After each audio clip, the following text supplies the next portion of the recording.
Good evening, everyone, and welcome to our special committee of the whole for our budget. Today is March the 16th, and we are going to call this meeting to order. As we do so, we just want to acknowledge that we're gathering on the traditional territories of the coasts and the Straits Salish peoples, and specifically we recognize the Lekwungen people known today as the Songhees and the Esquimalt nations, that their connection to these lands and these joining waters continue to this day. Up first, we have approval of the agenda. Can I have a mover and a seconder? Moved and seconded. Did I say seconder? Somebody's hand? There we go. Any discussion, changes? All those in favor? Any opposed? Unopposed? Thank you. We have adoption of the Committee of the Whole minutes from March 9th. This is the special Committee of the Whole Finance Committee meeting. Moved and is there a seconder? Seconded. Thank you. Is there any changes, corrections, amendments anybody wishes? Not seeing any, I'll call the question. All those in favor? Any opposed? Unopposed? Carries. We move to Mayor's remarks. Super simple tonight. We've got a lot of work to get through our budget. Hopefully we'll get to resolution this evening. Looking forward to some great presentations and then a lot of meaty discussion. So let's get to it. Item 5 on the agenda. First up, we have a presentation from the Greater Victoria Public Library. Ms. Sawa and team, or I'll let you come up and introduce. Ms. Kerr, welcome. Thank you. Red means on. It's good. Red means on. Okay. You're good to go. All right. Good evening, Mayor Murdoch, council members, and staff. Thank you for inviting us to present our 2023 operating budget. My name is Shahira Kerr. I'm Vice Chair of the Greater Victoria Public Library Board and a citizen rep from the City of Victoria. With me to present this evening is our CEO, Maureen Sawa, and our Director of Finance and Facilities, Paul McKinnon. I would like to recognize Councillor Andrew Appleton, who is your council representative on our board and also our board chair. I would also like to recognize Mayor Murdoch, who served on the library board for many years. The commitment of our council trustee representatives to represent their constituents across GVPL's 10-member municipalities is greatly appreciated. Public libraries provide a place where every citizen belongs. The Greater Victoria Public Library Board is committed to working with our municipal partners so that together we can build communities by providing citizens with equitable access to information, services, and resources to learn and grow. You have received our budget package. The library board and staff have worked hard to develop a budget for 2023 that is realistic and resourceful. On behalf of library board, staff, and community we serve, I would like to express my thanks to council for your continued support. We are proud of the work we do and appreciate your recognition that libraries do indeed change lives. And now I will turn things over to Maureen for the remainder of the presentation. Maureen, Paul, and I look forward to responding to any questions that you may have. Thank you. Thank you very much, Ms. Kerr. You can both come forward at the same time. Welcome, Mr. McKinnon, Ms. Sawa. Nice to see you here. It's great. It's great to be back. So I understand I'm getting some assistance with the PowerPoint. So I'll just wait till it comes up on the screen. And okay. So it's wonderful to be back again. Thank you so much for inviting us. Next slide, please. As those of you who have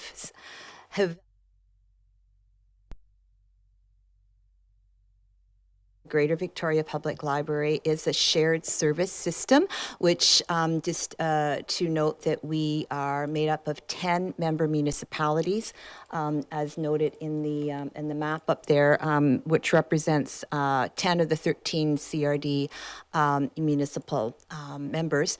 And this is just something to keep in mind, because what it does mean is that for every individual member municipality, you have access to a range of services that normally only a large urban library system would be able to afford. So it's just terrific. And we do like to say that the whole is greater than the parts. The sum, oh, I never get that one right. Okay. The whole is greater than the sum of its parts, and that is Greater Victoria Public Library. Okay, the next couple of slides are just to kind of give you an idea of some of the displays and the events that we've been able to host over the last couple of years. As we like to say, public libraries are the original community hub. So here you can see an example of one of the more successful recent displays that we had in support of our commitment to truth and reconciliation. Next slide, please. This one is one of my favorite pictures. This is a little guy who was just jumping for joy to come back to the library. It was his first visit post-COVID, so it really is important that we fulfill that role of welcoming children. And you may like to know, you didn't quite make number one last summer, but you were number two in terms of the highest number of participants in the Summer Reading Club. We had close to 9,000 children participating last year, and it was just a wonderful program, as you can see. On the next slide, if you could go to that, please. We don't have all of our 2022 numbers tabulated yet, but I wanted to share with you some usage numbers about our digital resources. What we have discovered in 2022 is that our digital resources were used more than 1.8 million times in 2022, and this slide just gives you an indication of some of the more popular ones. The reason I mention this is that we had a lovely post from an Oak Bay member, and this is what she wrote. I love print books and, like others, am missing visiting the Oak Bay Library, but I suggest you try out the library's digital materials, including electronic books, audiobooks, and magazines. The Libby app is not hard to use. I'm over 60. You can browse, reserve, look at librarians' recommendations for inspiration.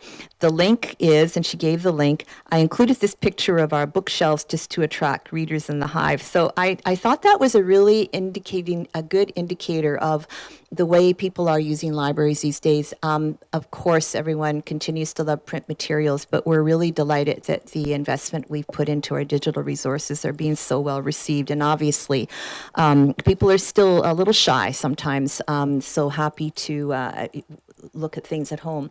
The next two slides are just kind of an overview of some of the outreach activities that, again, GBPL was involved with throughout our member municipalities. So you can turn to the next slide. You recognize a few people there, I think.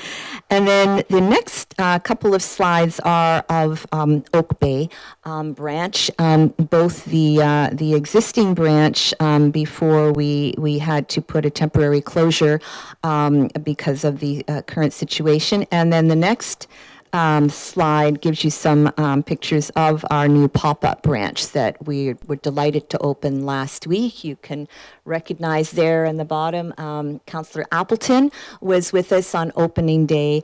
These are pictures of some of our staff. So if you haven't been to the pop-up, please do take a look. Oak Bay readers are extremely devoted. I was standing in the lobby of the Oak Bay branch for the first few days when we had to announce the closure, and I was just overwhelmed with how kind and understanding people were, but also how very sad Oak Bay residents were that they could not visit us, and very happy that we were able to accept book returns. So again, just the benefit of being part of this shared system, we are able to serve patrons and some of our neighboring branches, but your citizens are very loyal to Oak Bay and to the Monterey Center, and we wanted just to express our appreciation to the district staff and particularly the staff in the Monterey Center for extending such a warm welcome. And if you have any questions about the pop-up branch, Paul and I can certainly speak to that as we move on. The next few slides are relating to our strategic bridging plan, which we introduced last year. This is a 2-year strategic bridging plan that the board developed so that we could basically cross the bridge from COVID to the other side. It was designed to act as an interim roadmap, and 4 key priorities were identified by the board. If we can go to the next slide, the first, digital literacy and access. The second, focus community building, and again, this one is very important for the residents of Oak Bay to provide public spaces that are inclusive for everyone. The third priority, making a difference, showing our impact. This is something that I wanted to speak to, and this is the work that our staff are doing in terms of developing our services and practices. This picture in particular is, I think if we go to the next slide, actually, I was going to say, the next slide after that, please. Okay, if I had said in the previous slide of the little boy that was one of our star staff members, you might have wondered what I was doing. This picture is of our coordinator of customer services, who was invited to speak at the Ontario Library Association conference in Toronto earlier this year to talk about our patron-centered customer service model, and we got a lot of really, really good feedback about that. The final priority is, of course, the next slide, please. Making space for everyone to feel safe, respected, and valued. Public libraries play an important role in welcoming newcomers, supporting family literacy, engaging seniors, holding space for community dialogue, and supporting people in times of change and uncertainty. So I think this is a great image of our commitment to championing equity, diversity, inclusivity, and accessibility for all library users. So going on to the next couple of slides, you can change to the next slide, please. Okay, so as you know, approximately 90% of the Greater Victoria Public Library operating budget is funded by our 10 municipal partners. We have worked very hard to produce a balanced budget that allows us to maintain services, but also deal with the rising costs that we're all facing, particularly this past year and the coming year. So the overall municipal contribution increase that is being requested this year across the board is 5.95%. What that translates into, for the next slide, please, in terms of the District of Oak Bay, according to the formula, which is based on converted assessment values and population, and including rental adjustments, means that the 2023 requisition for Oak Bay is a 6.10% increase over last year, which works out to a cost per capita increase of $3.74. So finally, just to reiterate, the public libraries are trusted and valued community assets. If you could turn to the next slide, please. And this is just an image of, again, the range that we serve. We are catalysts for change, facilitating social, economic, and cultural development. So then the very final slide is just to thank you for your attention. And I apologize for having to look at the slides to keep my place, but we do appreciate having the opportunity to be here. Delighted to answer any questions you might have. And again, I would like to thank council and staff for your support, particularly over the last couple of months when we've been dealing with the challenges at the branch. So thank you very much. And we'll answer any questions now. Thank you. Thank you very much, Ms. Sawa. I will turn to my right here and let your board chair, Councillor Appleton.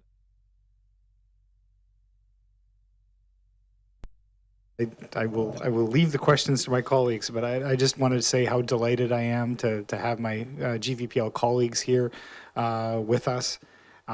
Being the board chair is definitively one of the best things that I have done or will be involved in as councillor. So it's a fantastic thing, surrounded by really exceptional people doing really important work, both on the board side of things and on the staff side of things. These are high achieving folks doing important work, and I think that council will have seen this in the near term with the closure of the Oak Bay branch, and just how nimble and how positive everybody's been in dealing with that. Super professional. Recognize Mr. Graham sitting at the back as well. Thank you for your support, and Mr. Meikle as well. Never more in evidence what a great group of people it is in terms of their professionalism to respond to that closure. So I'm just so pleased to be involved in it, and it's an exceptional service. It's an exceptional resource that's provided to our community through the GVPL, and I really, really appreciate it. And these folks can answer whatever question you have if you trust me. These anything that you can come up with, well, almost anything you can come up with, please do ask away, because these are extremely strong resources and can give you a lot of really important information on just the depth of what's offered at the library. Thank you, Your Worship. Thank you very much, Councillor Appleton. I'm assuming you're in favor of the budget as presented here. Questions? Go ahead, Councillor Braithwaite. Thanks very much, Mayor, and through you. Thanks very much for being here tonight, and yes, we all love our library. I get a lot of questions about what's happening there, so can you maybe, and I don't think I heard it in your presentation, just touch a little bit on the exact renovations that we're doing, because we are renovating at the same time. We're taking advantage of this asbestos closure to Correct. renovate, and I think a lot of people didn't understand that. They just thought we were closing because of asbestos, and I'm like, no, there's a renovation going on too, so. So I am going to ask Paul to speak to that. He's also, in addition to being Director of Finance, he's Director of Facilities. Paul. Yeah, thank you. Yeah, no, that's a great question. So absolutely, just a bit of back history on this. We had planned on doing renovations in the Oak Bay branch for actually a number of years now, actually pre-COVID. We were looking at this, and as indicated earlier, the Oak Bay branch is one of our busiest. It is a very well-loved branch, and with that, it is very difficult to close down for any reason, as you can imagine. So obviously not the best circumstances, but it did bring on opportunity. And so with that, absolutely, we're taking part in, from a partnership perspective with the district in terms of doing a full lighting upgrade in the branch, which we've been meaning to do for quite some time. That's something that's consistent with a number of our branches in terms of the look and the feel, and also substantial energy savings that we'll achieve from that as well. If we have time, the caveat there is if we have time, because we are looking to a hard date in terms of reopening the branch again, we would like to do additional work with painting and also carpet in there as well. So essentially, all being good, the patrons will come back to a branch that looks noticeably different than it did when it closed down, which I think is a great circumstances in the end in terms of what we're doing. Go ahead, Councillor Braithwaite. And can you share your hard date? Or is that not a good question to ask right now? The soft code date. I'm not sure. Probably not. Mr. Graham, if you can, I'll repeat it if you want to if you know the answer. We're currently tentatively shooting for the end of May, Okay. so if all goes well. So we're looking at somewhere around the end of May is the target here. Thank you for that update. Thanks. And maybe if I could just add something to Paul's comments, if you have been to the branch prior to the current situation, we've also been working incrementally to update the shelving and as we've said in other municipalities, we learned a lot from COVID in terms of space planning, and that's also really going to inform what we can do. And as Paul said, open up to a brand new location. Yep. Thank you. Councillor Green and then Councillor Patterson. Thank you very much for being here tonight and for the presentation. And I just have to say, through the COVID period, our community engagement had really slowed down, almost died off. And you did us a favor by closing the branch, because I had more people contacting me than I have had in 3 years saying, where's our branch? What's going on? When are they opening? So thank you for that. Community engagement hugely raised as a result of that, and it is a huge asset, as you know. So I'm not telling you anything new. Just a question on the budget. We're aware that you've had issues downtown with willful damage and mischief issues and broken windows and damages. Has that had an impact on your bottom line in any way? Thank you. If you just answer in the microphone so people at home can hear you. No. Okay. They might be able to see your head shaking, but that's not always the case. Anything else, Councillor Green? No, just we're very grateful for the service you provide. And one of the places that I think libraries provide a safe haven for anyone who wants to learn and become aware. And it touches all groups, all ages, all genders, all demographics. And so that's the beauty of our library. And, we're very grateful that it's here in Oak Bay. Thank you. Thank you. Thank you, Councillor Green. Councillor Patterson. Thank you, Mayor, and through you to our guests. Thank you so much for the presentation. It's always interesting. And certainly we appreciate in Oak Bay that our library really is a hub of the community. It's probably where I meet more residents than anywhere else. So we have indeed missed it.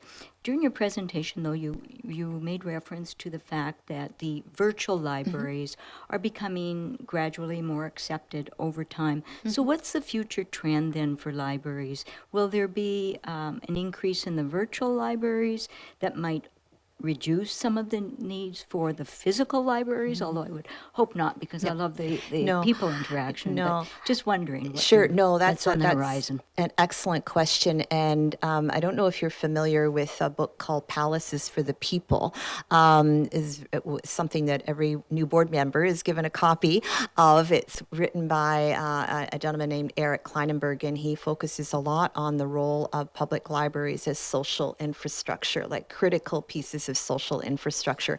And if there's a trend, it's more need for more public spaces within the library. And one of the things that we've been struggling with in terms of space planning is making more room for more people, while the collections are still very, very important, and it's particularly in this community and throughout Greater Victoria, the book is not diminishing. Like the heart of the book. It's just that people are, though, recognizing the convenience and the ease of access for our digital formats. And self-directed learning, for example, people are learning languages. During COVID, when there were so many adult education opportunities that suddenly just shut down, there was no capacity. People did turn to the library for learning.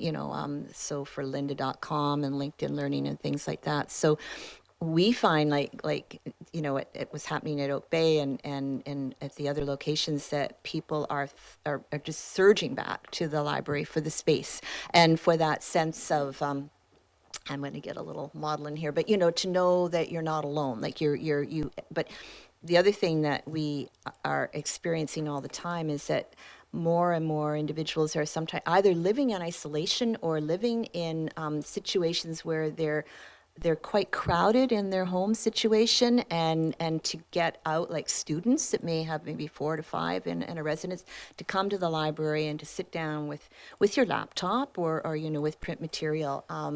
There are days that you can't find an empty seat. I know that was the case in Oak Bay, and certainly it's happening in our other branches. So I think the trend is both, right? Like both, and people, when they travel, they don't want to carry a lot of books around, but when they're home, they like to newspaper reading.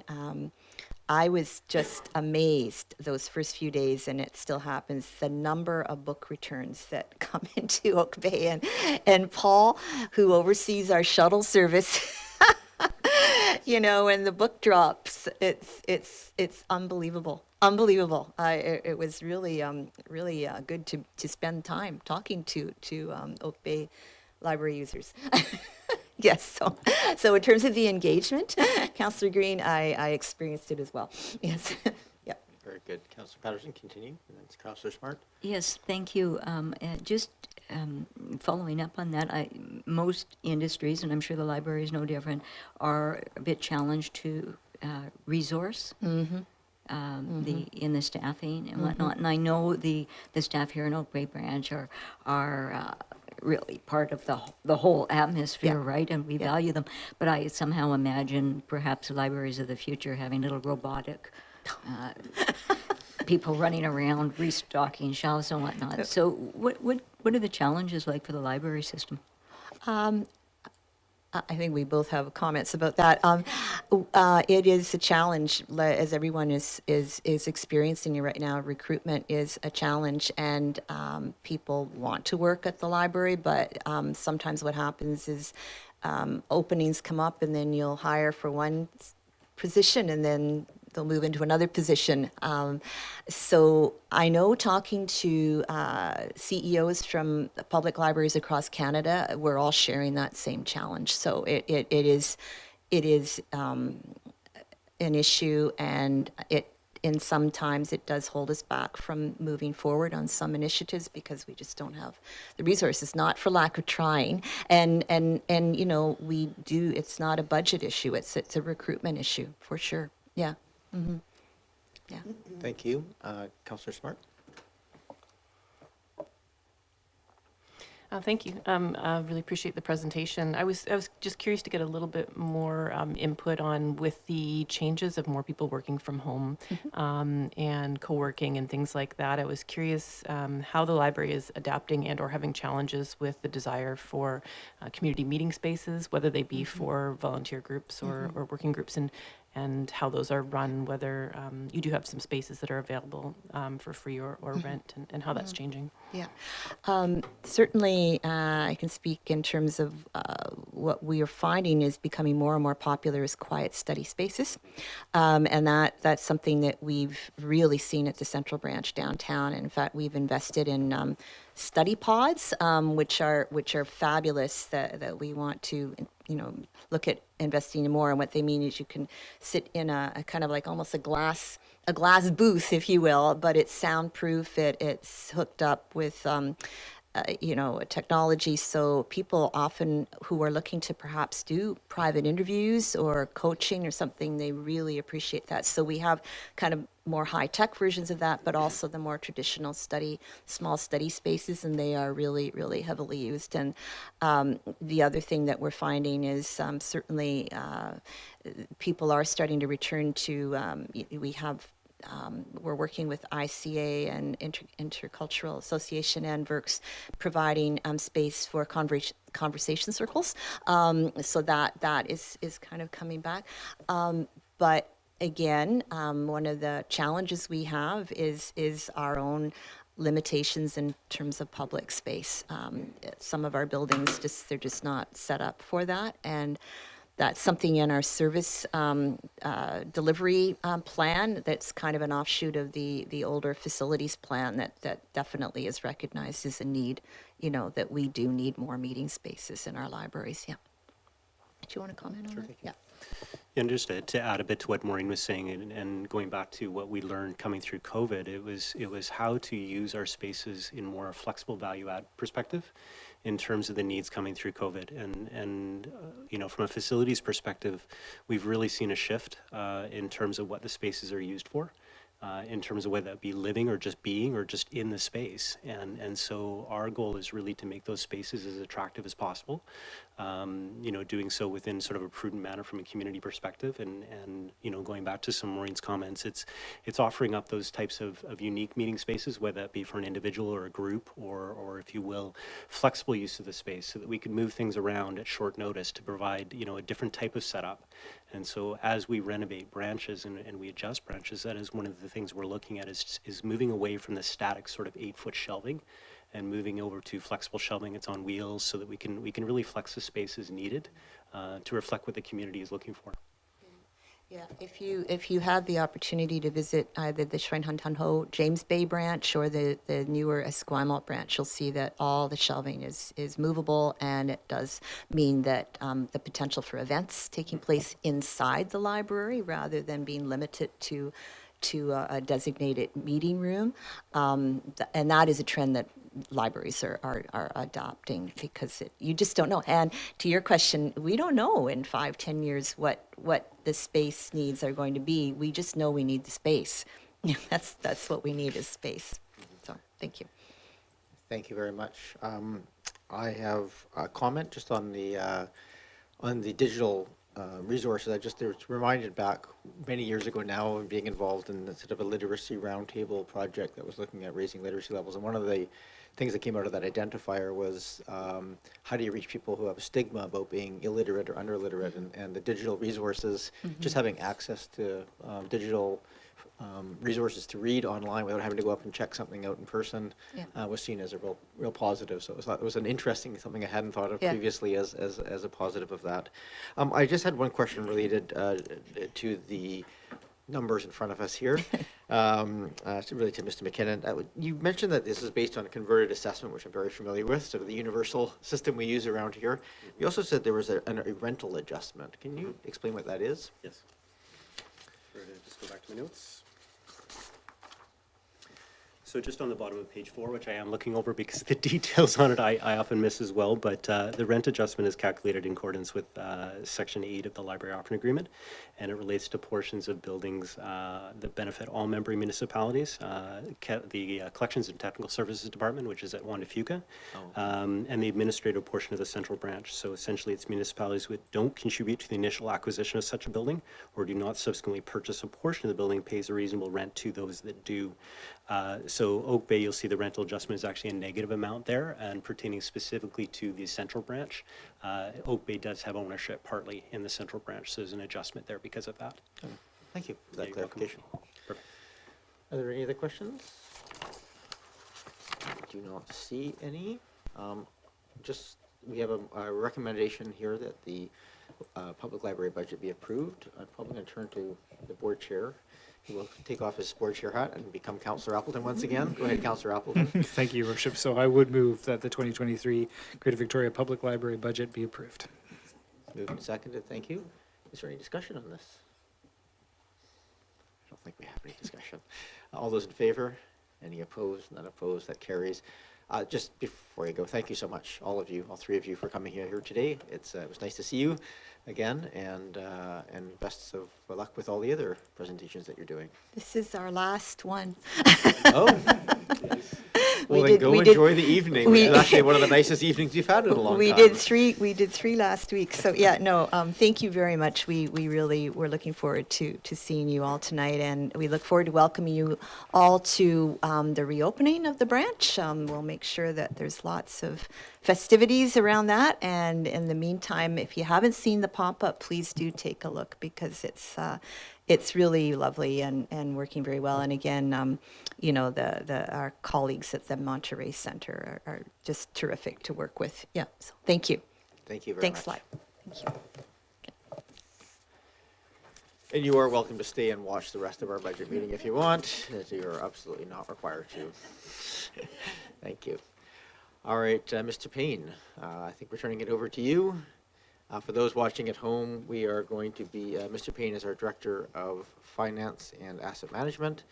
He's going to provide a brief overview of the budget to date, and then we're going to get into some of the capital planning pieces, and then into a much broader discussion around the budget at large. I do want to point out, this is a meeting that is available for public input. It is now 6:30. I'm expecting around 6:30, 6:45, where there's a natural break. I will invite the public to speak to council. And if you wish to address council and anything related to the budget, you can do it through the, if you're calling into the 1-855 number that's listed on the agenda package, you would call that, follow the instructions, and hit *9. That is not #9, *9 to raise your hand. And of course, if you're in the Zoom app, you can just use the reactions tab to raise your hand. We will see that here, and then we will invite you into the meeting at that time. That's it. Welcome, Mr. Paine.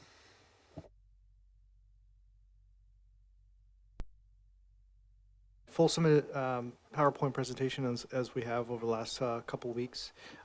Given the time constraints we have on the budget, I'm opting to start at about slide 20, if that's okay, which will be in regards to Parks, Rec, and Culture economic analysis. But we wanted to provide all of the slides there for anybody who wanted to review it in the past. So if that's okay with the chair, I'll probably just skip right down to slide 20. Everything else, slides 1 to 19, have been covered in previous budget deliberations. So I'm just going to, thanks, sorry. As you're doing that, I'm just going to make a note of the one page that talks the timeline. So we are here hoping to complete the capital budget and wrap up, and then we may have to have another meeting in April if that's absolutely necessary. We can do it. And then between April and the beginning of early May, we have the bylaw adoption, which is required by law. So just if people are watching at home and wondering about the timelines, the intention is to wrap this up tonight and come back with the bylaw later. But of course, that's depending on what we get through tonight. And I gave you enough time to get to your proper slide. So, thank you. Please continue, Mr. Paine. Thank you, Your Worship. Council may recall that staff were asking about the financial performance of Parks, Rec, and Culture and potential service adjustments last last week. The purpose of that was to sort of survey council as in terms of the interest about service adjustments should the Parks, Rec, and Culture financial performance stay as it is predicted to stay in this year. Council indicated there's some interest, so staff have prepared some more fulsome slides to help guide discussion and direction in regards to that. And this is the first slide that we're presenting today. So to provide some context about the financial situation at the moment, right now the opening balance of our COVID-19 Restart Grant is $1.9 million. Council may recall that we received originally around $3.6 million. So we've used a bit of that grant over the couple of years to sustain revenues in the Parks, Rec, and Culture Department. This year, we're budgeting to use $1.4 million, so that's what's in the draft financial plan right now. So if that were to occur, we would end up with a COVID-19 restart balance at the end of the year of $500,000.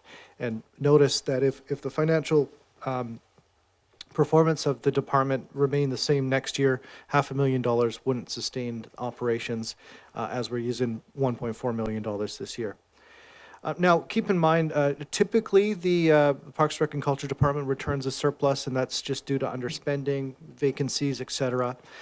So, you know, for instance, if the Parks, Rec, and Culture Department returned $500,000 surplus, we would have basically $1 million in that COVID-19 Restart Grant at the end of the year. And that, you know, arguably could see us through another year at this financial performance. So, you know, but those are assumptions. So if you assume there's a $500,000 surplus at the end of the year, you may have another year to sustain current operations using that restart grant. So the $1.4 million, that's really what I'm going to refer to as the financial gap, and that's equivalent to a 4% tax increase, because 1% tax increase is about $300,000. So I multiply that by 4. That's almost $1.4 million. So the way that the budget forecasts how to take care of that in years 2024 and 2025 is just listed at the bottom there of the chart. Basically, we've integrated a 2.5% increase in 2024 and the remaining 1.5% increase in 2025. And that assumes no adjustments to the service levels and no improvement to the financial performance. It does assume revenue growth of 10% and expense growth of about 3%. So there's a lot of assumptions that go into this that ultimately, you know, are subject to reality. See what happens in reality. And so, you know, we think that the forecasts are probably slightly conservative. We don't know unless there's an economic event. We don't expect the financial performance to be worse than what is in the financial plan right now. We believe there's a bit of conservatism there. But if there's an economic event or an economic downturn, that could change the picture. So last meeting, we discussed the potential for a service review. We were presenting another option for council to consider today so along the similar vein. I'm calling it an economic analysis. So one thing to keep in mind is that an increase to our user fees at the Parks, Rec, and Culture doesn't always translate to greater overall revenues. It's not like taxation or sewer or water utility fees where we can just set an increase and collect that increase.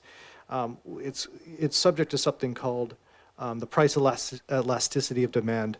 So this is me pretending to be an economist for a couple minutes. Essentially, it's the price elasticity of demand is the change in quantity demanded due to the change in price. So if we increase the price and the quantity demanded or consumed goes down by 10%, will we offset that 10% with the price increase? And that analysis could be useful in making decisions moving forward.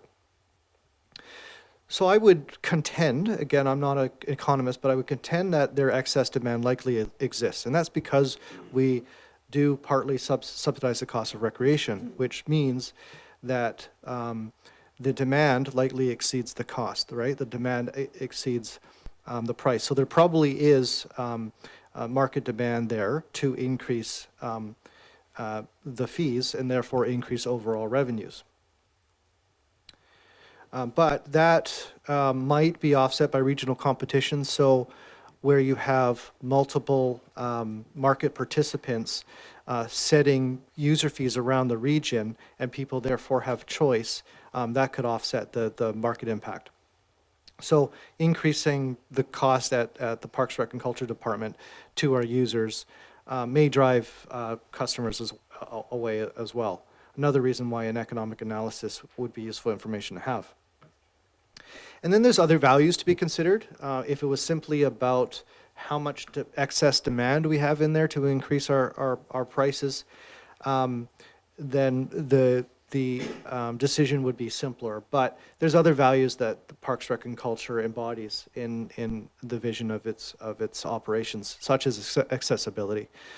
So providing that subsidy provides for greater accessibility to recreational services to the community, especially for those with lower economic means. There's also the continuum of services to consider and how we balance the recreational services. So there might be more profitable uses of our facilities, but using it in such a way would exclude other services from exhibiting in those facilities. So the balance of the recreational services that is currently there is one that encapsulate all of these values, and council is at liberty to adjust those values through their decision making. So we're suggesting that an economic analysis may be useful in this, and the scope of work would be to explore revenue increase opportunities based on demand modeling. So basically, we would hire someone to go and look at the various services that are being provided and determine where there's pent-up demand and therefore potential to increase revenues without decreasing the volume of attendance.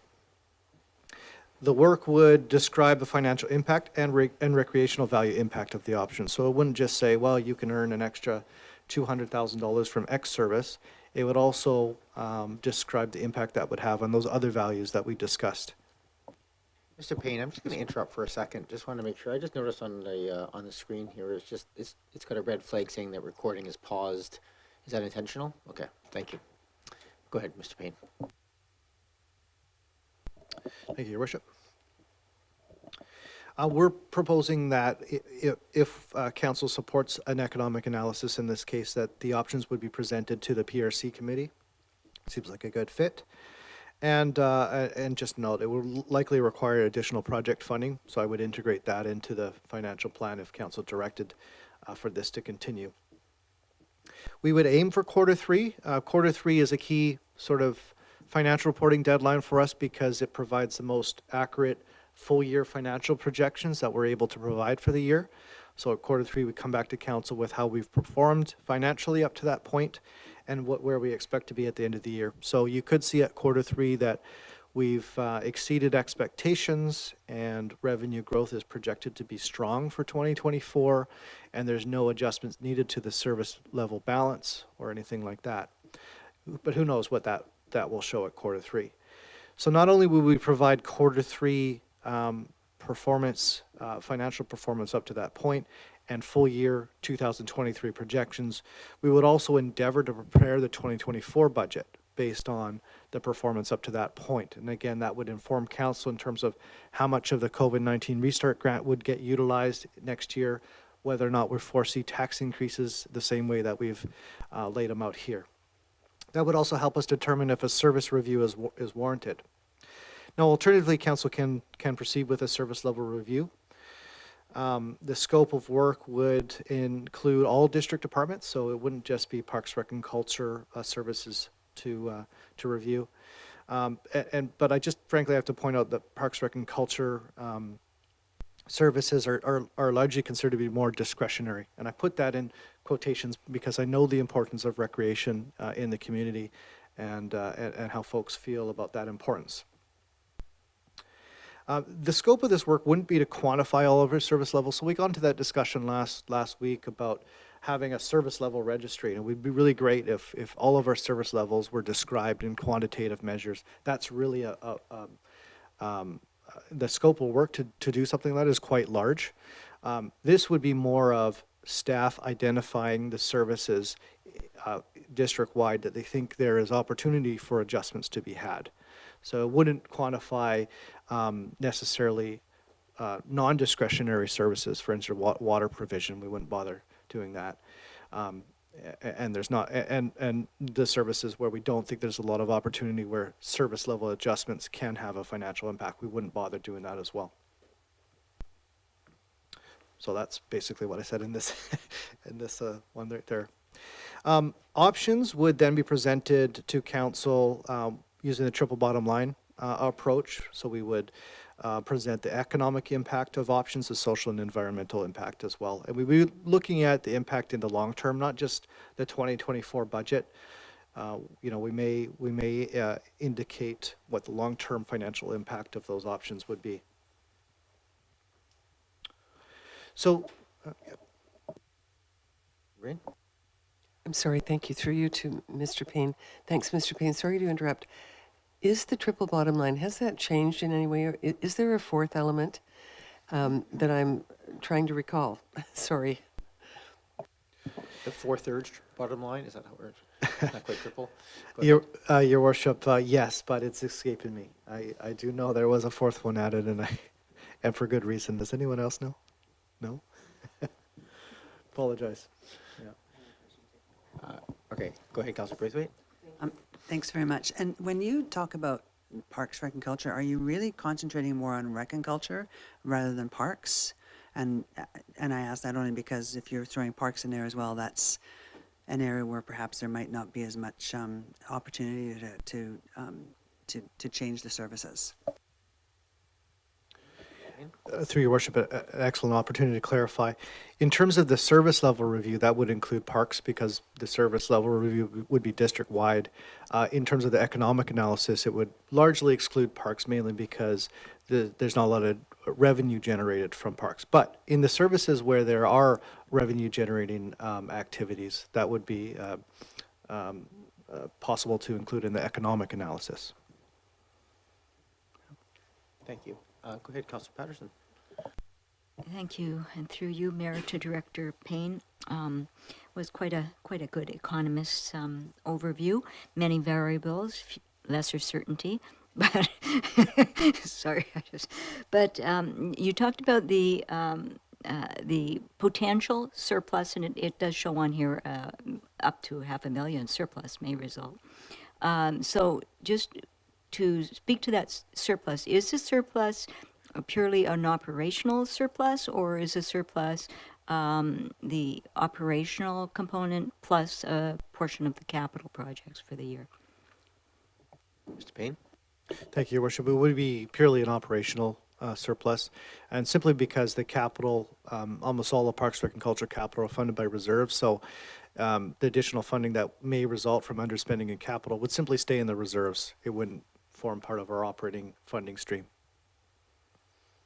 And is there, do we have, through policy or simply through experience over the years, do we establish a certain value point for what is determined to be an operational expense for something? You know, you get into the gray area of what is operational and what is capital. Is there an amount? How do we determine that? Mr. Paine? Through your worship, a good question. There's a couple different determinations. Now, we endeavor to ensure our capital budget as much as possible aligns with public sector accounting standards definition of tangible capital assets. It makes it easier for us at the end of the year to do our financial statements when that happens. And a tangible capital asset will have a dollar value threshold by asset class. Used to be $2,000. I think we increased it to $5,000 as the minimum threshold for some asset classes. But there's also qualitative criteria you have to meet. Whatever is referred to as tangible capital asset has to have an economic useful life that exceeds one period and has to have physical value. So there's other qualitative definition. So we try to align that in our capital budgeting. Everything that's envisioned in our capital budgeting we expect to be capitalized at the end of the year. It's not always the case, mind you, but that's what we endeavor to do. Go ahead, Councillor Patterson. Yes, thank you, and thank you for the explanation.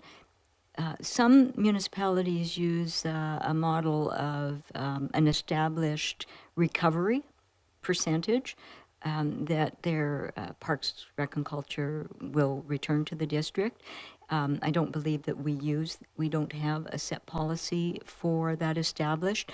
Just perhaps in your opinion, would having a policy established for recovery of a percentage be an advantage to us perhaps in stabilizing the budget, or based on what you have seen for the budgeting for this district's Park, Recs and Culture, would it really make a difference? Mr. Payne, do you want to take that, or do you want me to hand it over to Mr. Meikle? Your Worship, I'll comment, but I do think that Mr. Meikle's comments would add significant value to that. I would say this exercise indirectly is really aiming towards a user fee recovery rate, because what we're measuring the current performance against is a previous financial performance that can be measured in a user fee recovery rate. There is no explicit policy that we're doing that, but there's a financial reality of not achieving a user fee ratio, and the financial reality is tax increases or tax savings, because sometimes the recovery rate is greater than what we had budgeted for. There's advantages and disadvantages, and we would want to ask council or PRC committee what their opinion on a policy to that effect are. Aiming for a user fee recovery rate creates some volatility in the tax component.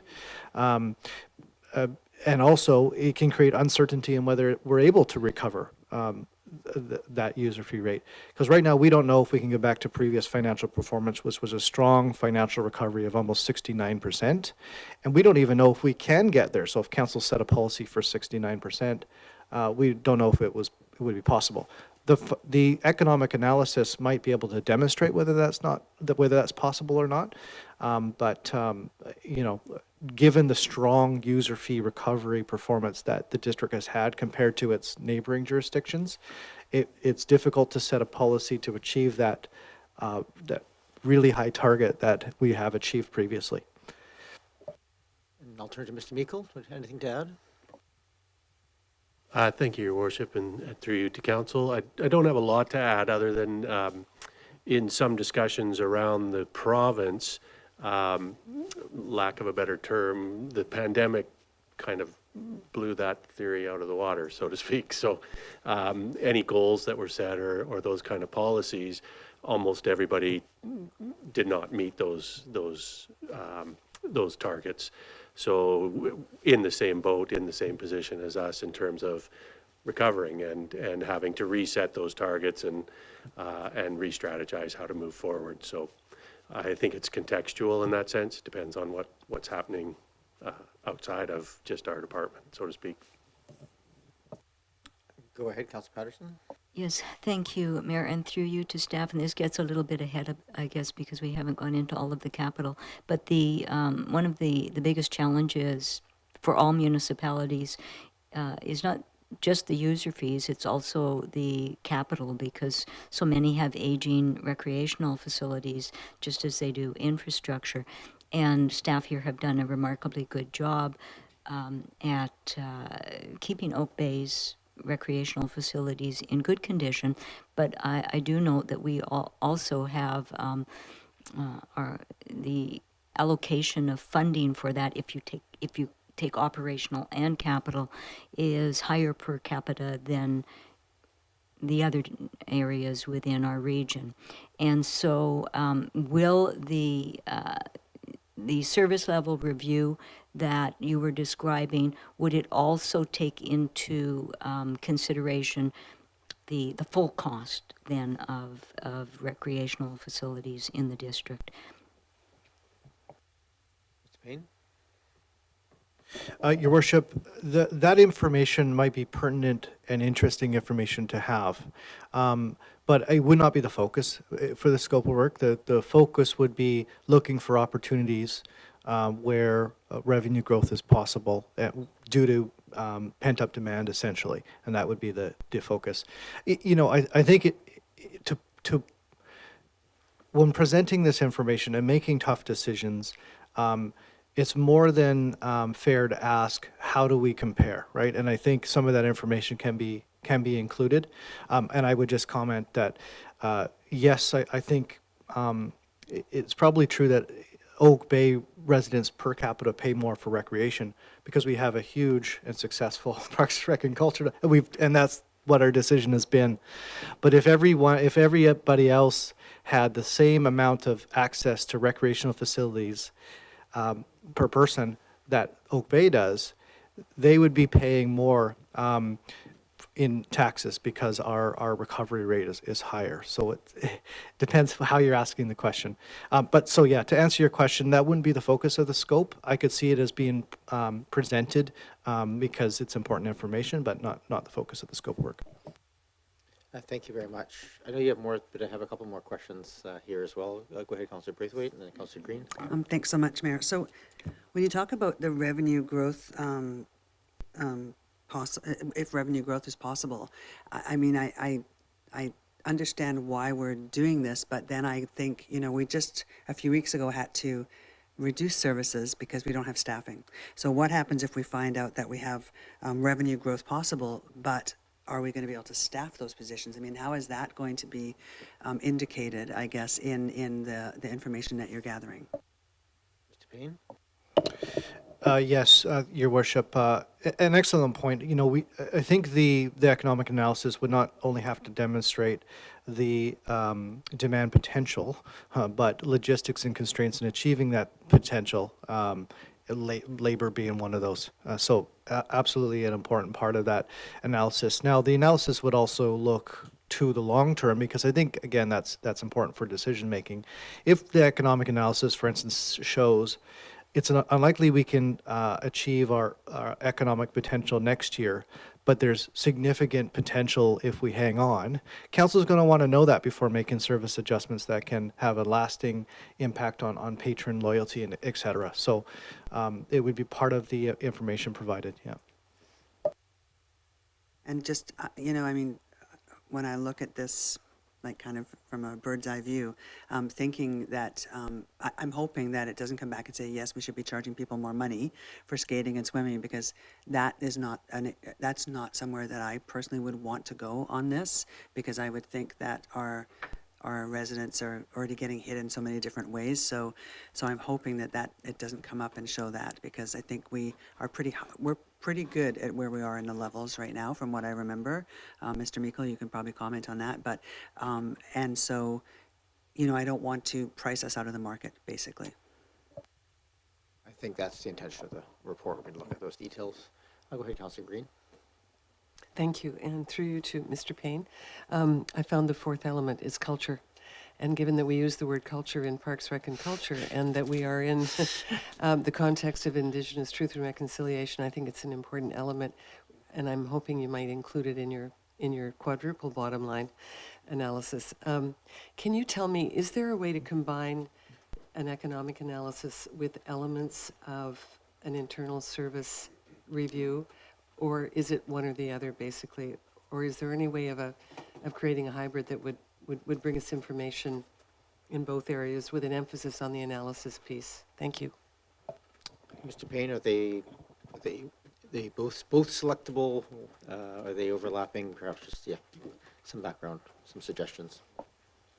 Your Worship, I would think the answer is yes, but if you wouldn't mind, I'd like to defer that question to the CAO. Welcome to the meeting, Ms. Williams. Thank you, Your Worship. And yes, I would agree with Mr. Payne's assessment that they're not mutually exclusive. We could run both processes if Council wishes to gather the information from both. Thank you for that. Go ahead, Councillor Green. And to Councillor Braithwaite's point on fees, how do we compare across the region? And I'm sorry, I haven't had a chance to put this question. I was just, her comments prompted me to think, how do we compare in terms of recreation with, say, Peninsula Rec, Juan de Fuca, Saanich Commonwealth, etc.? Thank you. I think I'm not, if you don't mind, just in the interest of time, I don't think this is the right time or place. It's analyzed annually, and then it's brought to this table for approvals. So I think that's where we deal with the service and fees levels, and if there's a willingness to go and do a bit more deeper economic analysis, that's where that piece, I just want to keep us moving here on the bigger budget pieces. So it's a good question, but I think that might take us down a rabbit hole if you're amenable, Councillor Green. Okay, thank you. Go ahead, Mr. Paine. Let's just get to the two options here. Thank you, Your Worship. Just wanted to outline a couple, so the options and the risks. So for the economic analysis, the target timeline would be, again, Q3, alongside the full year projections and the scope that we discussed earlier. And then option 2 would be the internal service review, and Councillor rightly really identified option 3, which would be some sort of hybrid of this. Option 2, the timeline would be before 2024 budget deliberations, so it wouldn't necessarily line up with a Q3 budget report, but the idea is to get ahead of potential financial implications that Council needs to consider during next budget and provide you with information there. So some of the risks of the economic analysis is supposing that revenue increase opportunities don't exist such that they could close that financial gap, then we will have done a bunch of work. It will be Q3, and now we'll be starting a service review if Council wanted a service review a bit later. And then, of course, the options that are presented, and I do say options, so they're not, I wouldn't say that they're recommendations, and I think that's important because it's really just options for Council to consider, not saying you should increase fees or anything like that. But those options would change the balance of recreational services and therefore the accessibility to the public. But the service review options, it would likely result in reduced service and impact the continuum of service and community loyalty, and create some uncertainty to staff, contractors, patrons while the review is being conducted. So we've put in the slides the resolution that could potentially be used to provide staff with direction under both of those. Not sure where I put the economic analysis one. Should be the next slide after.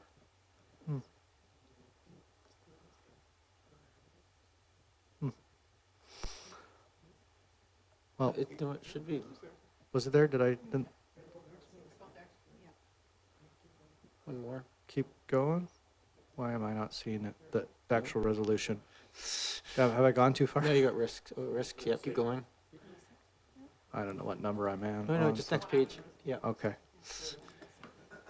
Oh, okay, yeah, there it is. Great, thank you. Okay, Your Worship, so that will conclude the presentation about the PRC economic analysis options. I'll leave it to the chair and how to steer it here. I can move into the next portion of the overall budget presentation, or we can come back to this, or we can discuss it now, your option. I'll take the will of the committee. I think either one is fine. I do think probably motions are better preserved until towards the end of the discussion, but if there's a feeling here that we're all agreed to do one or two or none of these, then we can just say that and move on at this point. Councillor Green? With your permission, then I will move option number 1, with the caveat that if there are elements of option number 2 that you can pull in at certain moments during that Q3, you know, by the time you reach Q3, if there's anything that you find useful in option 2 that will support the process, that would be great. It's not a direction, it's just, you know, comments. So, but I will make the motion for option 1. I'll second that. It's moved and seconded. Any discussion on that? Questions? So I'll just say I'm supportive of the economic analysis. I think it's appropriate for us. This is a different world than we were in a few years ago, to look at where we sit and what services we're delivering and what we should be charging. I mean, that's the nature of this business. There's a different world now than it was 10 years ago, which is different than 30 years ago. And I know this work is done sort of annually by the professional staff, so it's sort of, to my mind, an interesting motion in that sense of this. But I think COVID-19 has shaken things up enough that it's probably worthwhile for us to give some clear direction to have this look. So I'm supportive of it. I will say, however, that I also think some version of something close to option two, I think should also be done, because I think not necessarily how to cut services to achieve that, but I think providing some funding to do some internal analysis. Again, things have changed on technology and other aspects that might allow us to do things differently inside the district and provide services, in a way that provides the same levels of service for less money or in a better way to our residents. So I think there's some version of option two that I think is also worth looking at in parallel, but I think we'll just deal with the first motion as it stands right now if people are willing, and then we can look at option two separately. Any other discussion? Yeah, go ahead, Councillor Appleton. Thank you, Your Worship. And just extending from what you had said, I'm pleased to see this come forward, not just because there's significant information to come out of it that would inform a future budget decision. And I think just the structure of it to prepare information in advance such that it's ready for us in the next budget deliberation, I think is a very, very good approach. Council thus far, at least during my tenure in council, has not had a structured sort of directed discussion about levels of service. We're all aware of how levels of service affect the numbers when we come to financial planning time, but I think that we may have struggled a little bit with the concept of how we structure a discussion around levels of service. It seems to me that this is probably a very good place to start. It's the most appropriate place to start. It's a place where levels of service have an immediate impact visibly on members of the community.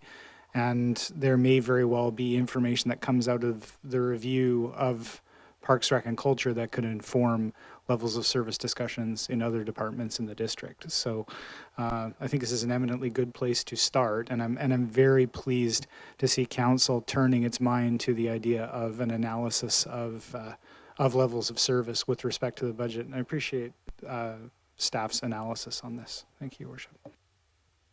Thank you, Councillor Appleton. Councillor Patterson?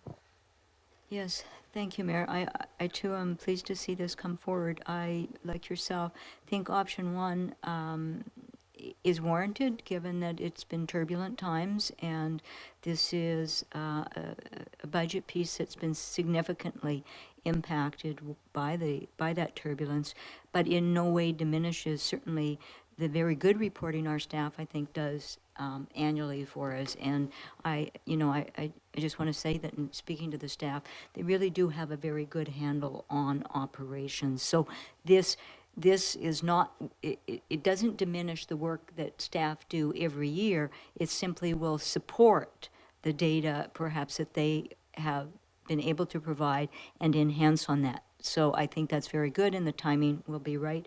The levels of service, I think we've been doing a little better the last few years. Certainly under Director Paine's leadership, we did some surveying for things like the sewer and some of the infrastructure projects, and came back with results that gave us the confidence to embed certain increases within our budgets. So it was really useful. I think some of the challenges we have, though, is that with turbulence also in staff joining the organization and then moving on, there's some loss of corporate knowledge. And I find that in speaking with individuals on the staff that have been here a longer period of time, they have knowledge of what existed before that I don't have knowledge of, and perhaps new people don't have. And so it's timely, and but I think that it's not beneficial to try and do all departments in 1 year. So I would also look to staff to perhaps give us some indication as a council of areas where maybe they get the most questions, or they would like more information to enhance our budgeting in future years. So I think it's good to focus on certain elements, as we did with some of the infrastructure. So hopefully that's where we will be going with this. Thank you. Thank you. Before I call the question, I think I just, in the interest of corporate knowledge, so one of the things that's over the many years of sitting and doing budget reviews at Park, Rec, and Culture is interesting, is that they have traditionally budgeted fairly conservatively. The reality of of their operations, and correct me if I'm wrong, Mr. Meikle, I mean, the operational costs are largely fixed. You have staff, you have the things you anticipate what you're going to fill, but you never really know. And so they typically set a revenue threshold that they're fairly certain they're going to get. And in many, for continuously for years, we significantly exceeded that amount. And that's been normal. And when I was criticizing it, I thought we were probably too conservative over the years. Then we had COVID, and then we got way under, and that was sort of the rationale, of course, is that. So I think one of the things I would actually be very interested in seeing in this review, if it can be included, is something we never did previously, was actually appoint the surplus from Parks and Rec into sort of a reserve fund to manage the fluctuation, and so allow us to be closer to a true anticipated. So if this detailed analysis is done and we make those changes, I think it'd be warranted for us to maybe look at some model whereby we use that any surplus to manage that, so we can kind of again mitigate the impacts of year-over-year changes, because it seems odd to me every year that we would just go into the general surplus, and when this hit, we didn't. Luckily, we had the COVID-19 fund there this time, but there are times that strange things happen, and that might be more localized, and we wouldn't have that support.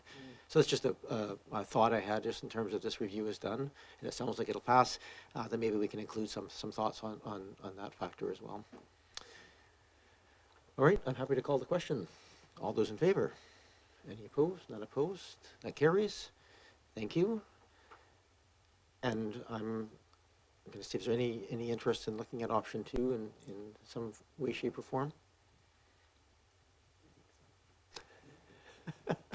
I think so is not really a motion, so if I don't hear a motion, I will move on.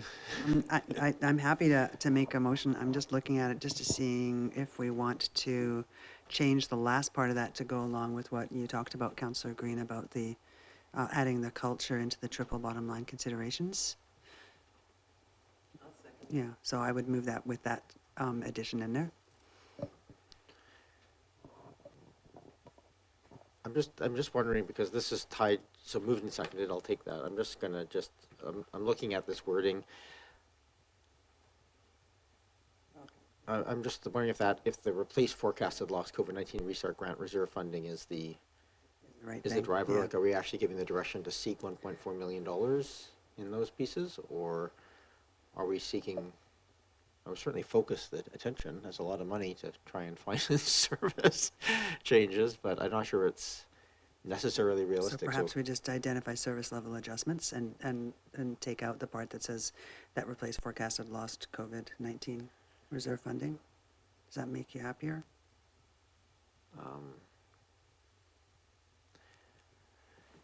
Yeah. I mean, I'll just share my thoughts on this, because I think we're now working on a motion that's a little bit. Because in looking at this, I was thinking of it as identifying service level adjustments and or efficiency models to kind of to look at lowering costs. And so I don't know. It's more just a general review of the key. Ms. Williams, I spoke about this with you earlier today, and I don't know how it lies into this wording. No, that's just my take of it, but I don't want to tie this. But I also want to make sure that we're actually making a meaningful ask of the piece.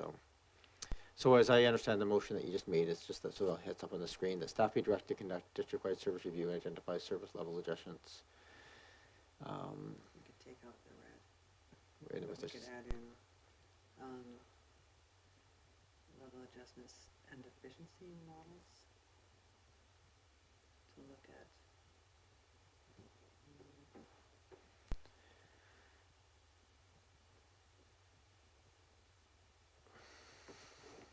I don't know, what do you think? And efficiency models? Or just take that out? Service level adjustments and efficiency models.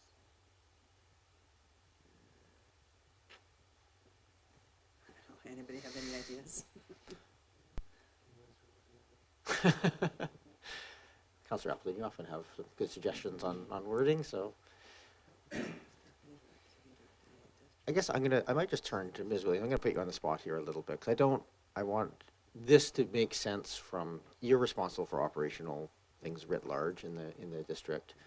I think we want to give some direction here that allows staff to come back with, you know, funding, you know, some look at, you know, there's not every department, obviously, but departments that, you know, provide service levels and maybe adaptable for technology to fund some looks at that internally to see if there's ways of increasing service levels for the same amount of money, or reducing service levels if it saves significant amounts of money. We should be aware of that, or investing in some technology that might improve efficiencies and allow us to be more, improve service level.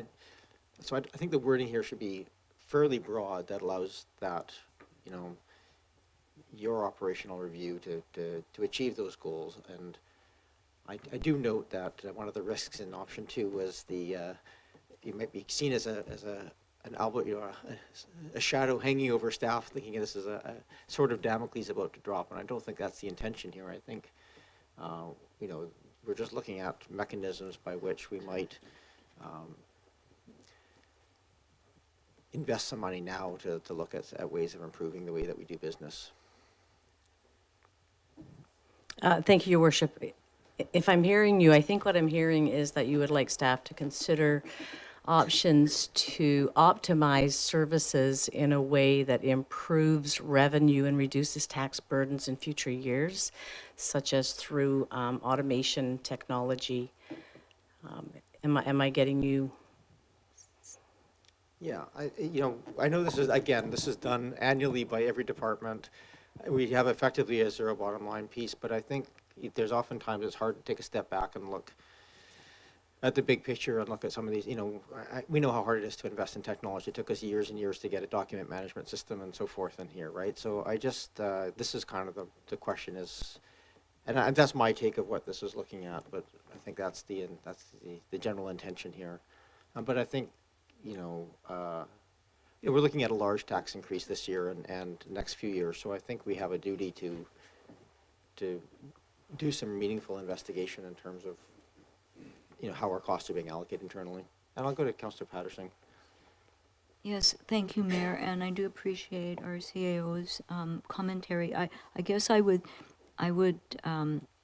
perhaps stress not just trying to reduce costs, but in fact to achieve the most effective and efficient cost structure we have to provide the levels of service that the community wants.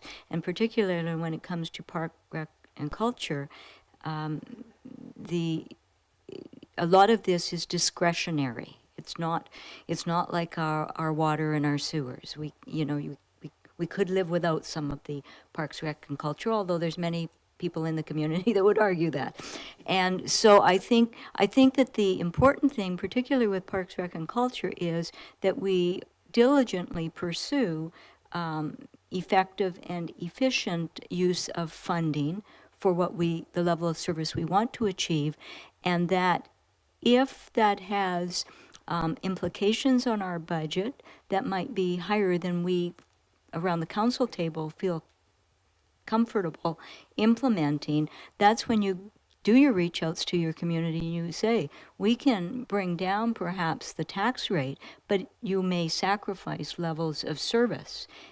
Does the level of service that you want, is it meaningful enough that you will support council's decision to offset it in taxes? Because I think this is one of these discretionary categories that really depends on feedback from the community, provided we've met the targets of having a budget that is as effective and efficient as we can gain. That's my thoughts. Thank you, Councillor Patterson. I think that's helpful. I sort of look at this in some ways like what happened with in engineering and public works a number of years ago, where we identified that we had a service gap, that we were not actually providing replacement of our assets, and then we sort of identified that, and staff came back with models for staffing and implementing a capital plan and doing a strategic infrastructure replacement plan, and they kind of laid out the tools and the steps that we would need to get there. And we funded those to meet those sort of service level, and we haven't had the same chance to do that with some of the other departments, and fair enough, we were not in a crisis mode in the same way. I think, yeah, I don't want this to be, I think this is just a chance for us, I think it's just a bit of a wake-up call with the budget in front of us to look at as a governance level, just to do make sure that we're asking staff and giving them the time and the tools to say, come back to us with ways that you might look at improving the service. And I look at like the community building and housing piece, right? I think we have an obligation to provide a high level of service there. I don't think the cutting of costs is the cutting of service, because it impacts our residents, but it does not. But there's ways of getting to that level of service, and if we can define the level of service, then we can look at the options of how to get to that level of service. So I'm going to read aloud what's on the screen right now. Staff be directed to conduct a district-wide service review and identify service level adjustments, and that staff consider options to optimize services, achieve the most efficient levels of services, and reduce taxation in future years.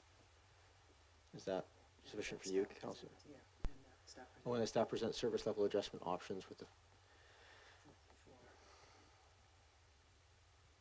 4 dimensions of sustainability consideration. I would probably put quadruple bottom line, just so we use the same sort of language if that's possible. Yeah, Ms. Williams, is that too vague? Thank you, Your Worship. I'm going to propose that maybe we look at slightly different wording to kind of, instead of looking at it as a service level adjustment or service level review, that we take a more positive view of it. So I'm just going to read out a thought that has come from what I've heard from the table, and that's that staff conduct a district-wide review to optimize the provision of services to achieve the most effective structure to provide levels of service the community desires.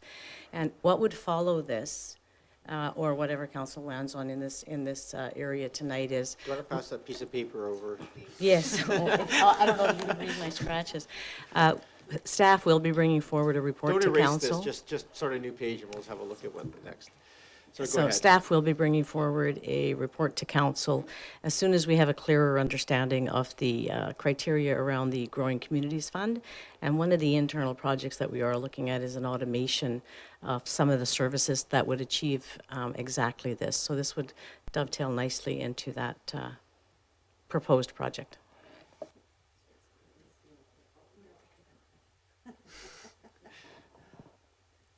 I'm going to go to Councillor Appleton and then Councillor Green. Thank you, Your Worship. I guess what I would seek is a little bit of clarity. It's not 100% clear to me what the investiture of staff time is required to get this done. So one of my questions that I have is, obviously the project, if you want to call it that, seeks to create efficiencies and find efficiencies. If we're devoting a significant amount of staff time that takes time away from the business of the district, then that brings me some concern. So we're talking about a district-wide service review. I can't conjecture as to how broad an undertaking that is and what it implies in terms of staff time. So I'd just like to get a better idea on that before, I can support this in principle, but I'd certainly like to understand what the resourcing needs are at the staff level to complete the review. I don't know if that's answerable at this point, but I'm going to go to Ms. Williams. Do you have a sense of the impact, like as Councillor Appleton just said, there's obviously a time and energy impact of this on staff, and are we asking staff to spend all their time reviewing their efficiency and not getting any of the work done? Thank you, Your Worship. This would definitely require a project charter coming back to council for sign-off that would determine that scope and the timelines. And anticipating that there may be funds available through the Growing Communities Fund, it would probably be heavily subsidized through consultation, through consultants. Go ahead, Councillor Appleton, you have the floor. Okay, so then when we say that we're in the terms of the motion language that's currently presented, it's to direct staff to conduct a district-wide service review. What we're actually saying is to return to council with an analysis of what of the resources required to conduct a district-wide service review, if I get that correct. So it's understood, it's baked into this. I guess it would be nice to have that explicitly referenced, that there's going to be a project charter and a council decision point on the resourcing needs for the service review. So we'll take that away and go ahead to Councillor Green. Yeah, I'm feeling a little badly because I asked the question about integrating the two models, and now we're in the weeds about how we do that. I actually just thought it didn't require a formal approach. It was basically where both the director and assistant director determined that they could pull some of the elements from option 2 to assist the work in option 1. I didn't mean it to be a big formal, oh my gosh, project. Do you know what I mean? And so I didn't see these as mutually exclusive so much. So that because I certainly didn't intend that we create a whole other Pandora's box full of work. So that was really, it was just an informal comment on maybe there were some elements that you could use that would enhance option 1. Thank you. So we have an original motion, but I'm going to go back to the mover and seconder and see if they're supportive of the revised wording that we end up at here, just procedurally. And honestly, we may want to just leave this if we can't come to the exact wording and come back to it towards the end, because it's not probably that time sensitive in the sense that it doesn't impact the bottom line of this budget. But I think if we can resolve it now, we should. So let's just. So I'm just going to go to that staff. It'd be an options analysis, wouldn't it? Or what wording would you prefer, Ms. Williams?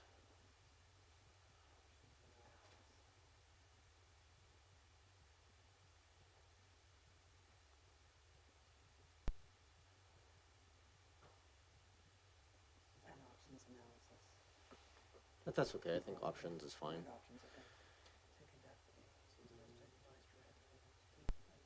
Yeah, I'm just going to see if the mover and seconder are amenable to making this motion, then we'll do that. I'm fine with that, yeah. So the original mover is okay with the changed wording. Councillor Green, are you okay with the changed wording? Okay. Doesn't mean you have to support it, but just then we have a motion to speak to. So that's the motion. I consider it moved and seconded. I guess just I'm absolutely clear on this, Ms. Williams, and that if this goes forward from here, obviously it has to go to council for approval finally for that direction to happen. At this point, this will drive a report back to us to sort of look at this in a bit more detail about what the impacts would be and where the funding models might come from. Yes, Your Worship, that's correct. So, okay, thank you. And I guess if the only available funding model is from our internal sources, we may not be able to do it this year, given it's not in the financial plan at this point. Yes, Your Worship, that's correct. We do anticipate that the growing community funds will provide an option to use that stream for something of this nature. Okay. I do too, but I'm not 100% sure, so thank you. And is there any other discussion on this motion then? All right, I'll call the question. All those in favor? Any opposed? None opposed? Thank you. I just, for my clarification, I was thinking in the first motion of those two about the Parks, Rec, and Culture.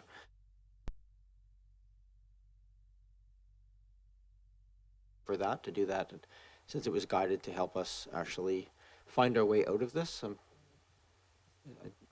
I don't know. You don't have to answer the question right now if you don't know, but it seems likely to me that would qualify, but probably worth checking.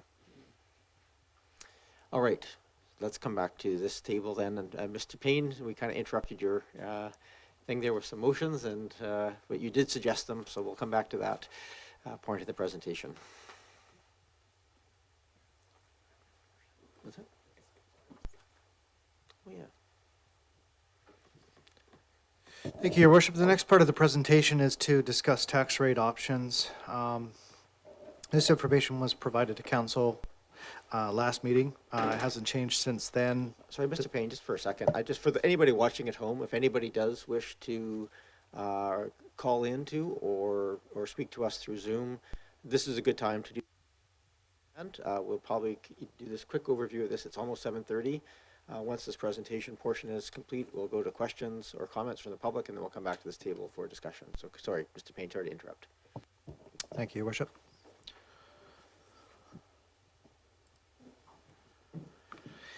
So the draft financial plan includes tax increases for forest growth, infrastructure funding, and new staffing.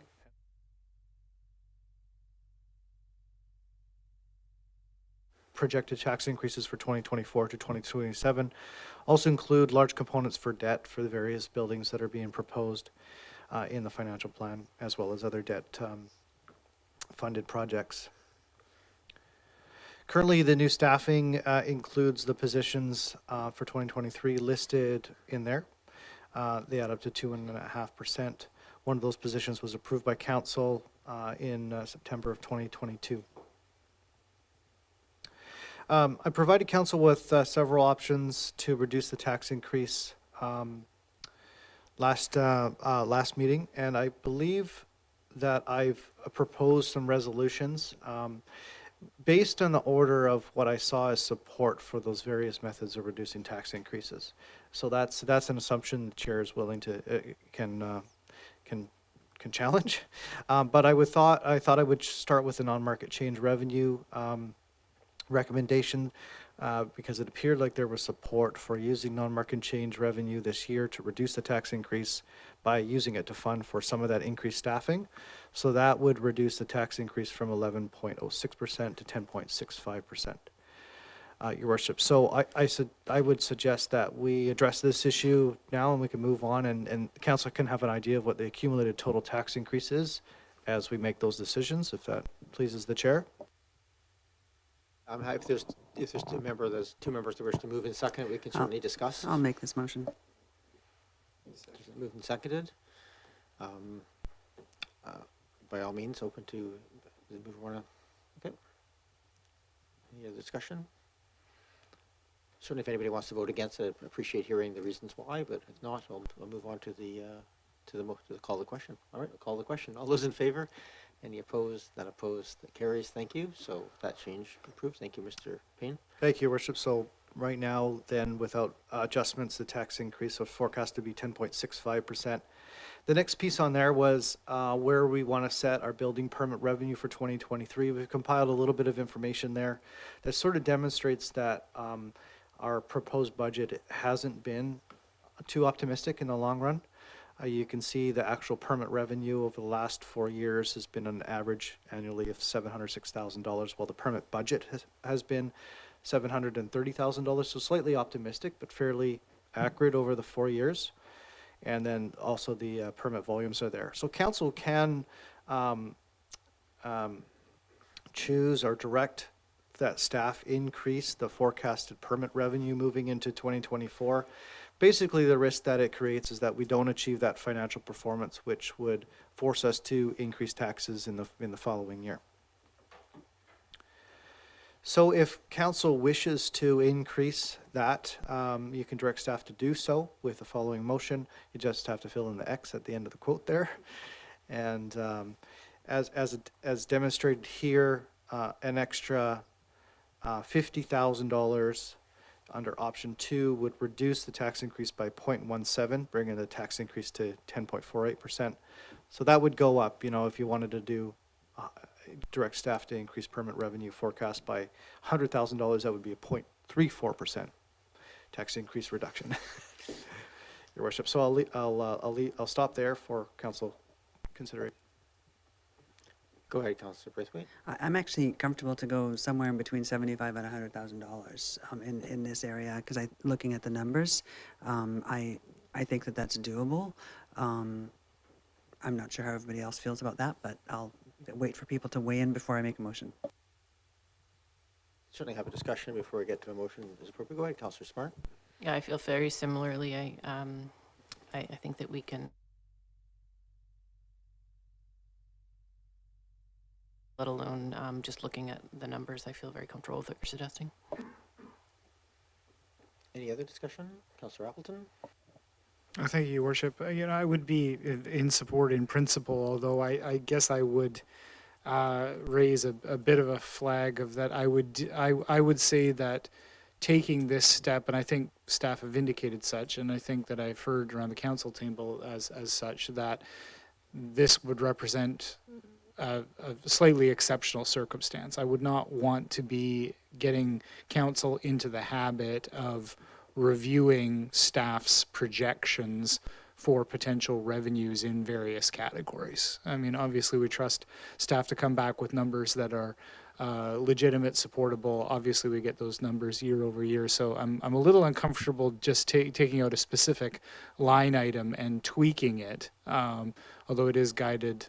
I'm comfortable doing so in this case because I do think that the number could increase, and also because it's something that staff have specifically identified as a potential way forward. So given those things, I think it's supportable in principle, but I'm doing it in this specific year with this specific tax increase in front of us and looking for, any and all ways forward to ameliorate that. So thank you, Your Worship.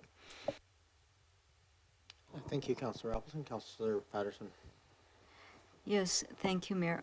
I don't really support this. My rationale for not supporting it is that if the higher costs already have been factored in with respect to salaries and the work that we do, this isn't permit fees aren't a profit center. We don't just get to set the price. We can only recover the costs, and so that is in fact what we will do. And I think it sets a bad precedence to try to reduce the tax rate by adjusting this cost. Our building permits have a history that we can track quite well, and it has been fairly consistent over the years. So I see this as an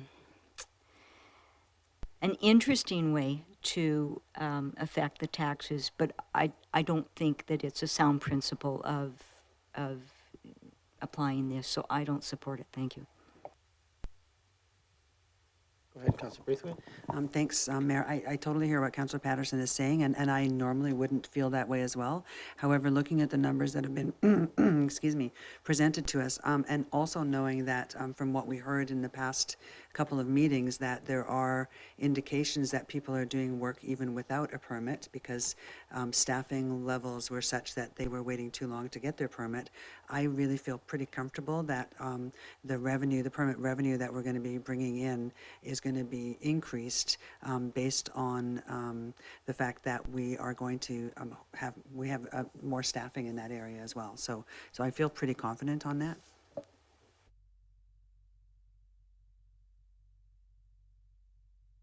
Of increasing it, but I guess a little bit contingently, because I think we also have to look at the actual approval of the additional people in this department as well, and balancing those two things. I do think that it's important, and it's certainly been the policy that as Councillor Patterson pointed out, this is the fees and services are there to recover costs, not to make money. But it's very clear we're not recovering all of our costs at this point, particularly when we're, looking at potential upside costs of adding, $150,000, $200,000 into this year, adding 80,000 or something into the budget, into the permit fees. So obviously doesn't cover those pieces. So I find this interesting because I'm supportive of. I think raising it from 717 to 800,000 or so is very supportable given the history that we have and the expectations. But I also feels a bit like we're presupposing that we're going to support increased volume of permits based on the staffing. So I do have the ability to ask for reconsideration even in the same meeting. So I'm happy for us to consider this right now. And if there's some significant discussion later that changes the mathematics, I'm happy to revisit this, or we could just leave it for the time being and come back to it later if people feel that's better. But at this point, there's no motion on the floor, but I think I'm happy to consider one. I'll actually make the motion to direct staff to increase the budget from $1,700 and $17,500 to $800,000. Richard. Second that. Moved and seconded, so an $82,500 difference between those two, a little over 10%. Thank you. Is there a discussion on that? Okay. Thank you. I'll call the question then. All those in favor? Any opposed? Councillor Patterson opposed. That does carry. I see spreadsheets being worked there in the background. Very good.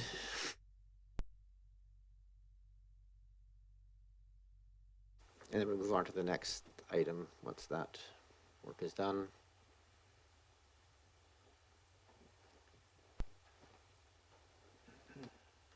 Thank you, Your Worship. So just so you're aware, so that brings the tax increase down to 10.21% in the moment. The next option that was presented was to reduce or decline or defer staff funding. And there's a couple ways council can go about this. You know, it's not uncommon for council to consider specific positions. Staff are recommending that council don't consider specific positions, but rather, in this case, consider overall funding that you wish to defer or decline. That would allow administration, basically your CAO and senior leadership team, to prioritize whatever funding is approved in order to maximize the opportunity to deliver on the services and vision and your council priorities. So that's one way of doing it, or simply declining or deferring specific position funding. So we would need to know specifically what you want to do in that case. Option one would be to defer staff funding. This would take any portion of that funding that you decide, take it out of 2023, put it into 2023. That would add to the tax increase that's proposed in 2023. So that would be 2024. So that would, and there is a significant tax increase already proposed for 2024. The other option would be to decline a certain dollar value of staff funding. Now, keep in mind, there is $150,000 of unallocated staff funding in the 2024 plan.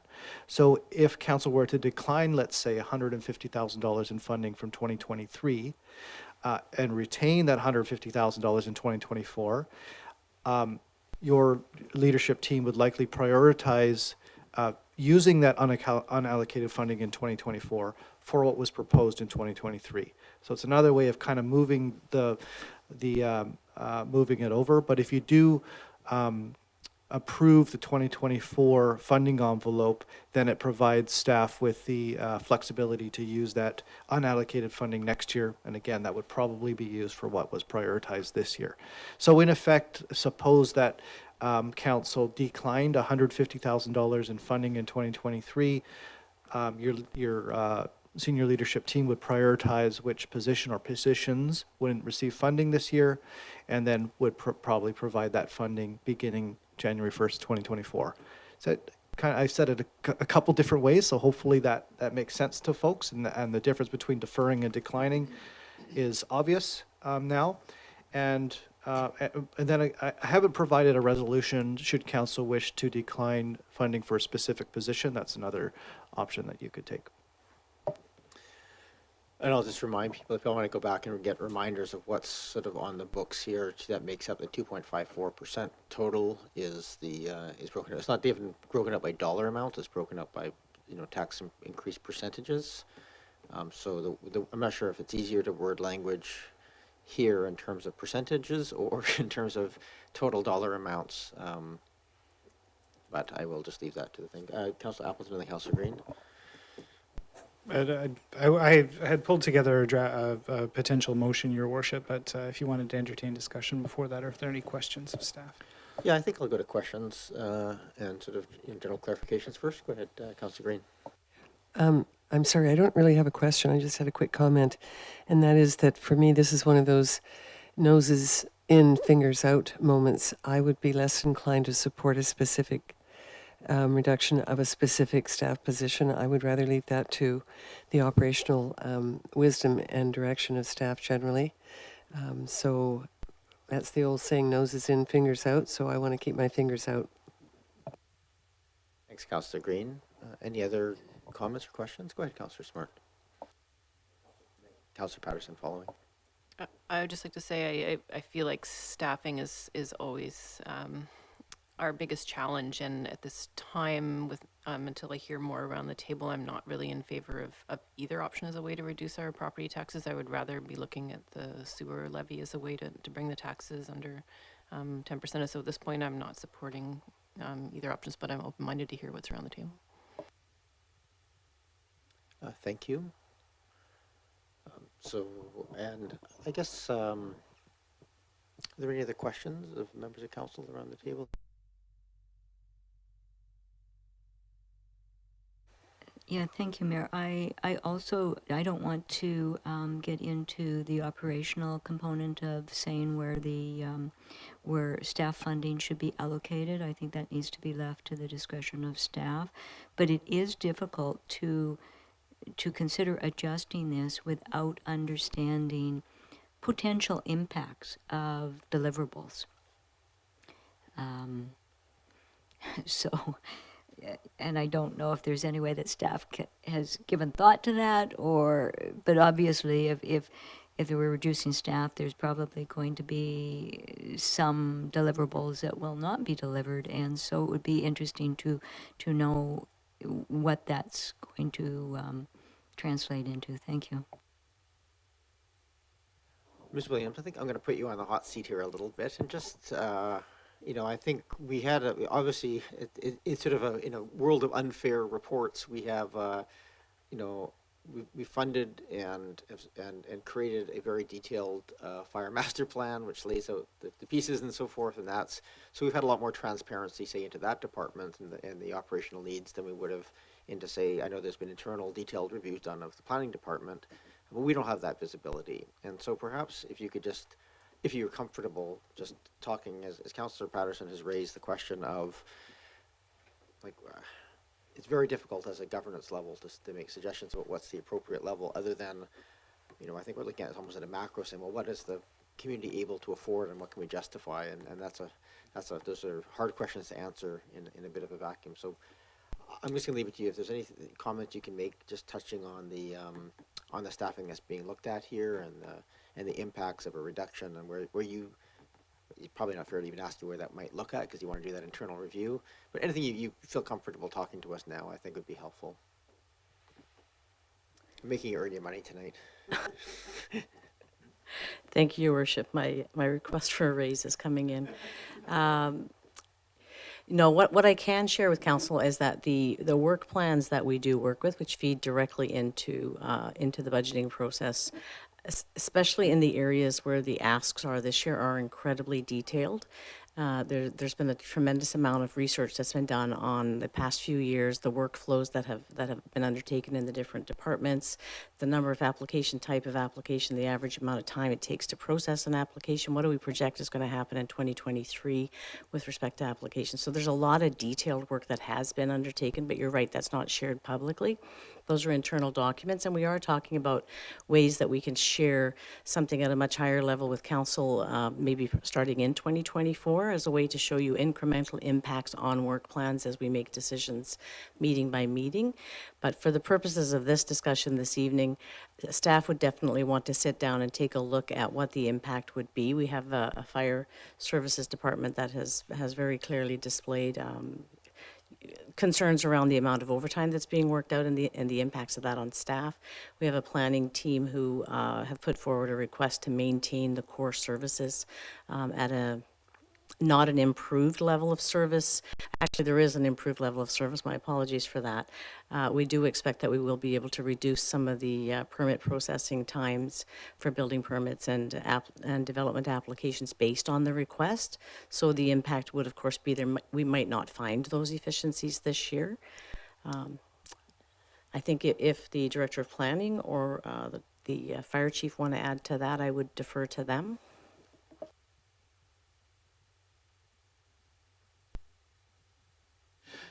It's a very difficult question or thing to talk to, but go ahead. Go ahead, Chief. Thanks, Your Worship.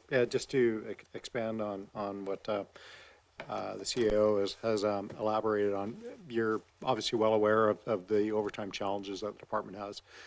The larger other piece with regards to our two positions is on the succession planning piece. So when I came in as chief, one of the key responsibilities that I had when I committed to coming into the department was to try and address succession planning from within the department and ensure that we had a good pathway forward for our officers. So that is a key piece with regards to one of the two positions that's there, as well as one of the significant burdens on our chief officers right now is the amount of time and effort that is we put into supporting staff that are currently away from work for extended periods of time. So we have estimated we've probably spent almost a quarter of our year supporting return to work and processes to return people back to work and enable them to have the support that they need. That is not work that our rank and file can do. That requires management support to do that, but it's extremely time consuming, and that has a severe impact on the department. And one of the key pieces that one of those two FTEs would bring to us. I'll just leave it at that. But I think through the fire master plan, you do have a very solid background about the challenges that we do face. Thank you, Chief McDonald. Mr. Boole, and I think particularly if you can speak to the impact on service levels and so forth attached to the request that's in front of us. Thank you, Mayor.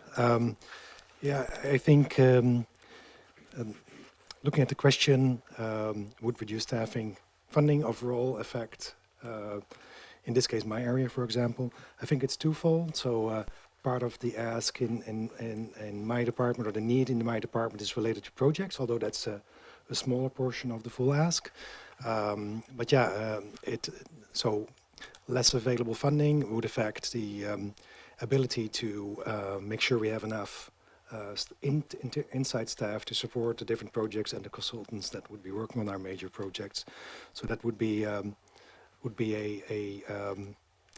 impediment. I think it would reduce our effectiveness. And then related to the core services, which actually is the majority of the ask in my case, yeah, I think what I see there from a service delivery perspective is that our current service levels for planning, more so for building permit applications, but also for inquiries, it's definitely lower than what our applicants and our residents expect, because that's why I was recording in the workforce plan earlier this year, that we do receive concerns and complaints, and we see delays. So that's where, yeah, if there's less funding available, we are less able to come back to where I think both staff and our applicants and the residents expect us to be. In terms of the building permits, very specifically, for example, right now sitting at 12 to 14, it has come down a little bit. But yeah, I think for example, there's a quite discrepancy there between the 6 to 8 weeks that applicants and also our staff would be hoping for. And then for some of the inquiries, and particularly complicated ones, right now also some of them we are able to do within a day, but there are several that need longer, several days into weeks, and that's also much longer than people that have questions anticipate. So I think it would be, in short, it would make it harder to, in the case of the core services, restore the service level that I think we were targeting over the last couple of years. And for projects, it would incrementally kind of put barriers down. Oh, and the final point of the project that I was thinking of, the project backgrounders that we did submit, and some of the plans that were made earlier this year for that, they have informed that particular ask. So they go hand in hand. So it's also important to see that connection between previous outlines and the ask. So I'll leave it at that. Thank you. Thank you, Mr. Bull. I don't see any other questions. So, Councillor Appleton, you have the floor. Thank you, Your Worship. So just in response to that, and mirroring some of mirroring the way that the numbers are presented in the draft financial plan, I would move that the draft financial plan be revised to reduce the new staffing component of the 2023 tax increase to 1.5%.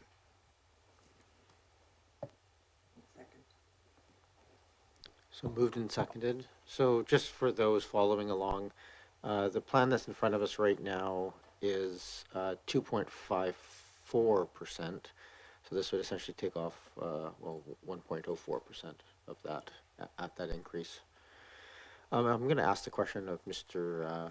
Paine, just so we have some clarity of what this net, if this were to pass, what that net impact would be on the budget.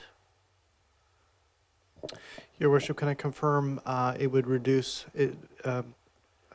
it would be helpful for me to hear the motion again, but I believe it is reducing the new staffing from 2.5% down to 1.5%, correct? 2.54 to 1.5. Thank you. I'll just be a moment. I'm guessing it's 1.04% less than it was, but.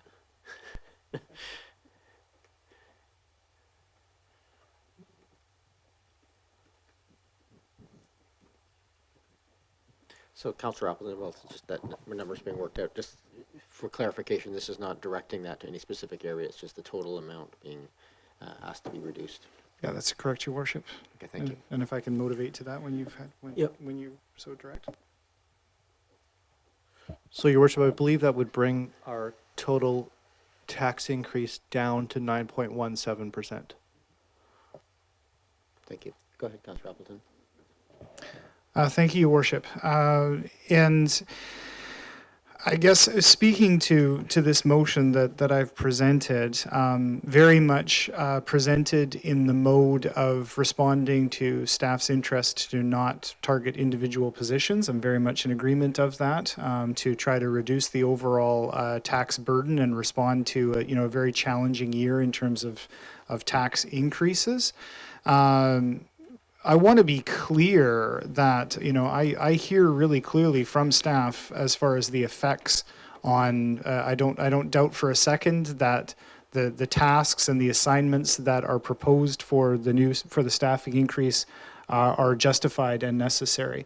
This, to my mind, very much is a year that there will be an impact to levels of service and delivery through the application of this motion. I'm not going to put my head in the sand and say that it doesn't have an effect. This is a year that I think that needs to be communicated really clearly to the community, that this is the effect, that council, if supportive of the motion, is making a deliberate effort to reduce the tax burden on citizens, but has to balance that against the delivery of services to the community. So I would not say that it would not have an effect. I recognize that it does have an effect. This, I think, is a year with exceptional forced growth and other factors that are coming to bear. I think this is the year to entertain exactly that type of belt tightening, if you want to put it that way. We are talking about service levels. Council's just gone through a fairly extensive process of looking at service levels, directing staff to evaluate service levels and where efficiencies can be found. To me, the same lens should be applied to new staffing considerations. It's been clear that a portion, at least, of the staffing presented is to address service level concerns or potentially to improve service levels. These things are connected in my mind. And so if supported, I have faith in staff to kind of link those two things together. We've asked staff already in past motions in order to request a service level review.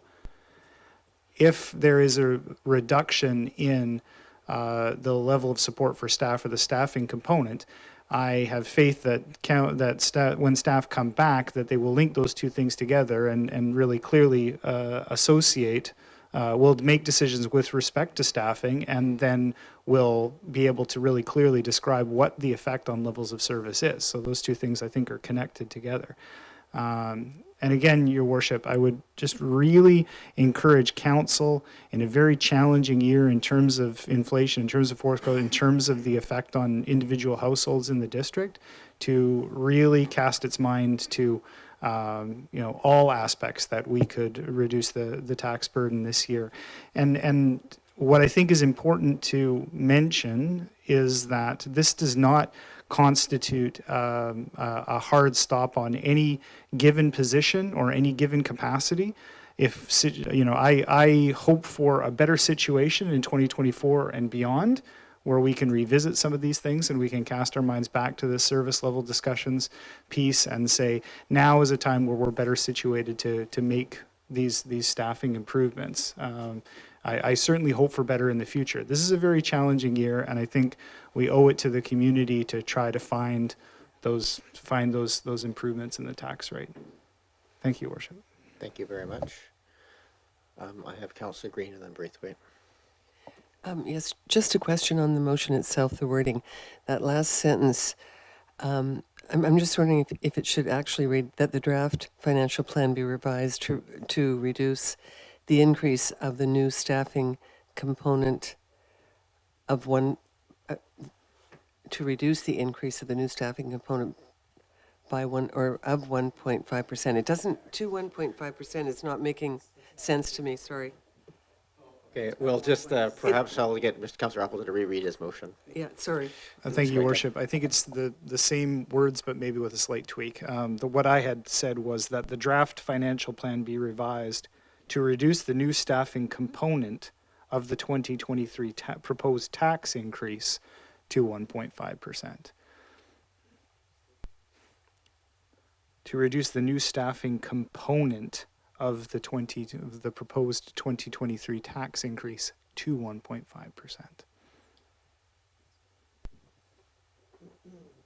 I wonder if it would be helpful for the public and ourselves to include from whatever it is currently to 1.5%. I think that would be helpful for context. Just a thought. Thank you. I'm amenable to that, Your Worship, if that helps for clarity, from 2.54% to 1.5%. So after increase from 2.54%.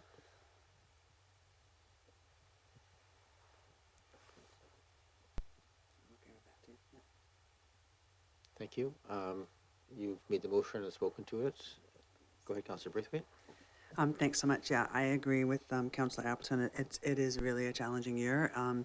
No doubt most of the residents will appreciate the diligence with which we're looking at this, and that we as council are looking at ways to reduce the tax burden on our residents. But I totally agree that it's not an efficient. It has to not affect our levels of service, and we have to really look at that and make sure that that doesn't happen, because there will be an effect. There will be an effect on the levels of service, but we have to try and mitigate that as well, I think. So I'm in support. Go ahead, Councillor Smart. I do recognize the hard year that we're in, and I also want to reduce the tax burden to residents. However, I'm not in favor of this as it currently stands. I feel that the staff that has been requested are quite essential to the problems that are currently being faced, and I think it's going to be almost a false sense of economy from a satisfaction point of view of residents. And I'm concerned with a lot of the discussions of stress, particularly, and the what we're seeing, as far as losing staff in some departments and overtime and stress. And I'm worried about the problems that could be created if we don't go ahead with the current staff allocations. I might be more amenable to a less drastic reduction.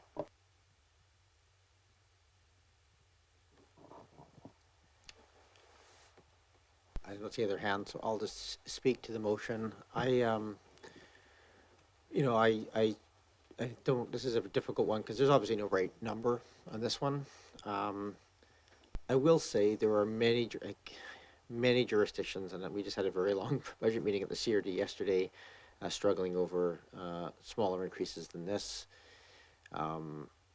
I do want to point out, this is not a reduction. This is many jurisdictions are freezing everything at the time being to try and keep costs in line. And I think that this is an attempt in my mind of recognizing we do have obligations if we're going to keep service levels and if we're actually going to achieve some of the larger goals that we have as a council around housing and transportation and climate initiatives and all these other pieces. Those can't be done without money. And so and some of that requires some staffing, and so I really appreciate at the from a we can make all the building policies we want if we don't have staff to process the applications. It's kind of a bit of a moot point on those ones. So this is walking a fine line for me, I have to say. I think that there's also just there's a lot of people with fixed incomes and with real hardship right now, and inflation has really hurt some people, and I think we just got to realize that this whatever budget we pass, whatever tax increase we give is going to have a negative impact on people, and I think we owe some very careful diligence on this one to making sure we're keeping it as low as possible and not actually, but it's difficult at this point without these sort of reviews that we're talking to get a more granular sense of what these are, and I'm very appreciative of that direction that we're looking at going. I think that's an incredibly helpful tool for us to look at. So I guess the only other question I have related to this is there was some discussion as well, or suggestion that there's a possibility of looking at the positions that are approved and deferring some of these for actually being hired, like so approving the amount but shifting some of these to 2024. And I just want to get from my head's clarity, we're essentially not looking at being that granular with this. This motion would essentially shrink the total pool of hiring potential in 2023. It leaves intact one net new $150,000 allocation in 2024. Is that correct, Mr. Paine? Yeah, getting a yes. And then, so that's essentially the shift. It's a 1-year shift, and we would have to reconsider the impacts next year on any different trade. Okay, that helps me with my clarity. Go ahead, Councilor Green. This is also my least desirable option. This is where public expectations and budgets collide. It's a very difficult decision because I know how much the staff has worked under pretty hard circumstances. Last term was a wake-up call for all of us. It's been a tough 3 or 4 years, and we're not out of the woods yet. So while I don't really support this kind of approach, I also realize that the tax increase of 11.6% was a shocker for some residents, and they are concerned about our bringing that number down a bit. I don't want this to set a precedent, though. This is maybe perhaps dealing with a one-off situation this year, but I would really like us to be very cautious about how we proceed in the future. But thank you, Mr. Paine and Ms. McCarron, for your help with this. I mean, that's not that's not an easy thing to provide in terms of options. So thank you for that. So I will reluctantly support the motion.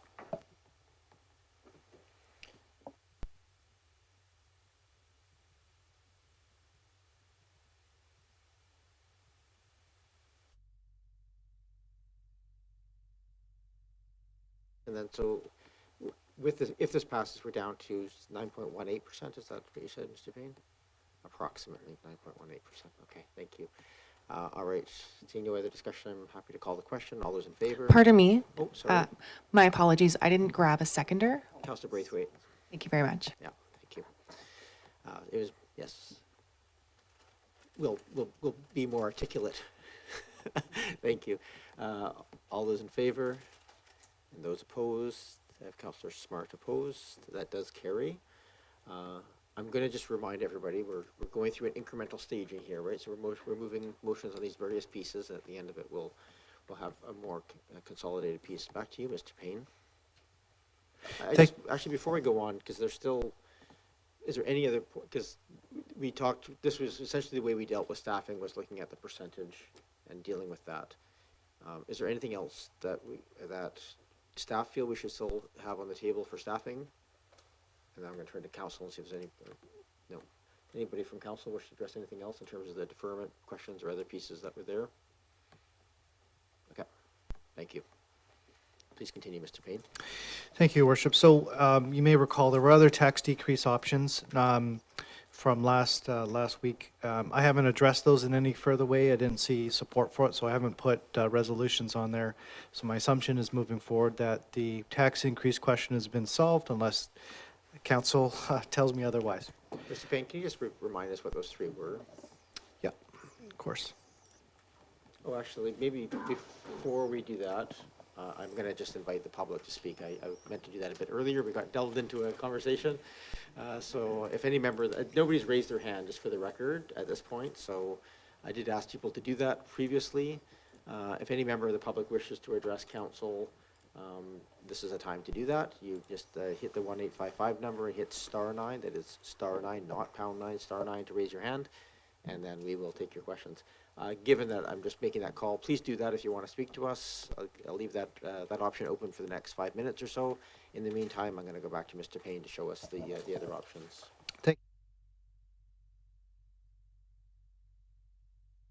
Option is to reduce the tax-funded portion of the sewer levy, so we could increase sewer user fees essentially. That's municipal sewer fees.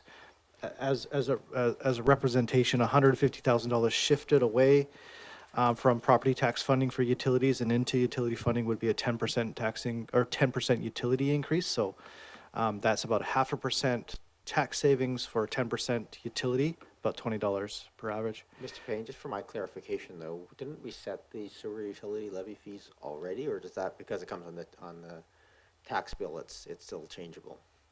Your worship, no, it's on the utility bill. We can just amend the bylaw at any time. Okay, thank you.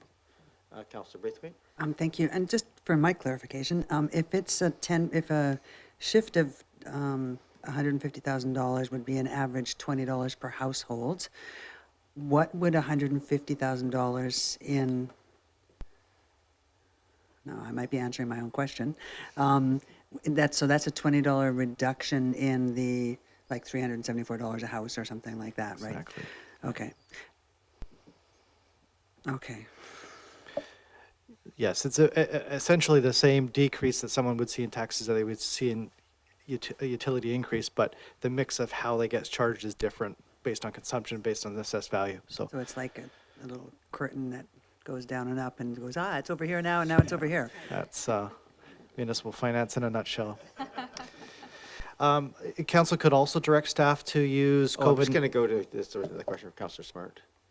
So just to clarify then, that would result in a property tax decrease of 0.5%? Okay. Yep. Thank you. So council could direct that staff use more of COVID-19 Restart Grant in the Parks, Rec and Culture Division. Again, that would force a tax increase in later years as it's not a sustainable funding source. And then, of course, it's just a generally reduced service elsewhere. And I do appreciate very much that council, through these discussions, have made note of the budget principles by which they're considering and not setting a precedent in terms of moving away from those budget principles. One thing that other municipalities do is they essentially just tell us what an increase they want for forced growth, and we go and reduced budgets accordingly. But again, that's an incremental service cut that essentially happens, and it's putting it in staff's. It's putting it onto staff to determine service level adjustments in that case. So again, not recommended. But those are the other options, and there didn't seem to be a lot of support for those, so we didn't draft motions to that effect. Thank you for that. Go ahead, Councillor Smart. If there was interest around the table, I would be interested to put a motion out to reduce the, or increase the sewer levy by 10% in order to have that 0.5% property tax reduction. Thank you, Councillor Smart. Is there a seconder? Yeah, so moved and seconded. Go ahead, Councillor Smart, if you want to speak to it. I would really like to keep the property taxes lower, but I would like to see us fund more staffing because I'm really concerned about the impacts that's going to have operationally to decrease the staff that much. And I see this as, perhaps not the most ideal option, but we're in one of those years where we're looking at not ideal options. And I think this would have less of an impact than the proposed staffing increase that we just proposed. Thank you, Councillor Smart. Go ahead, Councillor Braithwaite. Thank you. I understand where you're coming from on this, Councillor Smart, but I won't be able to support it, and here's my reason why, and that is because if we take this out of the taxes, then people who defer their taxes will end up having that on a different bill, and they won't be able to include it in the deferred taxes. So, and that is a lot of our people in our community who live on a fixed income. So for me, I wouldn't be able to support this particular motion. Councillor Green? Yes, thank you. And I also appreciate the motion, but for the same reasons that Councillor Braithwaite cites, it's tough to support. And if we go back to the mayor's earlier comments about how tough it is, inflation, interest rates, groceries, I mean, there are so many things going on at the moment that is putting more and more pressure on our residents, and for those on fixed income, certainly. And unfortunately, this is the model we've talked about over the years. This is the model that I would love to change. And take this so that it would be added to taxes, that people could, where it was necessary, defer this portion. But having said that, I'm unable to support the motion for the reasons that we've articulated, but thank you. Councillor Patterson? Yes, Mayor, I guess before I get to a final decision, I would just like clarification from Director Paine if to shift this to the utility bills, we haven't necessarily given a clarification report on how we calculate the bills yet. We haven't published that, so I suppose it could still be done. But this is perhaps you could talk about the experience of. My belief is when I see this, it would not be a one-time shift. This would then be a continuation in all future years. We wouldn't be doing it this year and then reversing it next year. Or is that a practice that actually is carried out in other municipalities? Mr. Paine?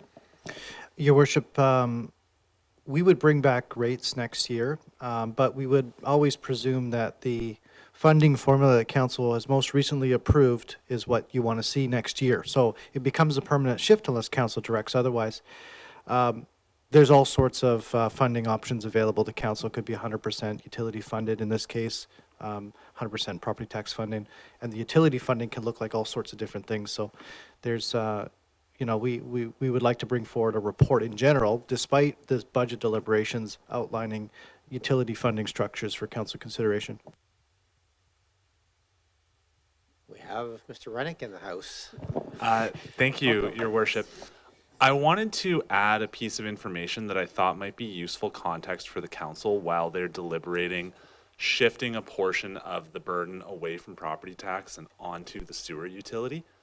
Property tax, of course, because it's based on assessed value, is very dependent on the value of a particular house.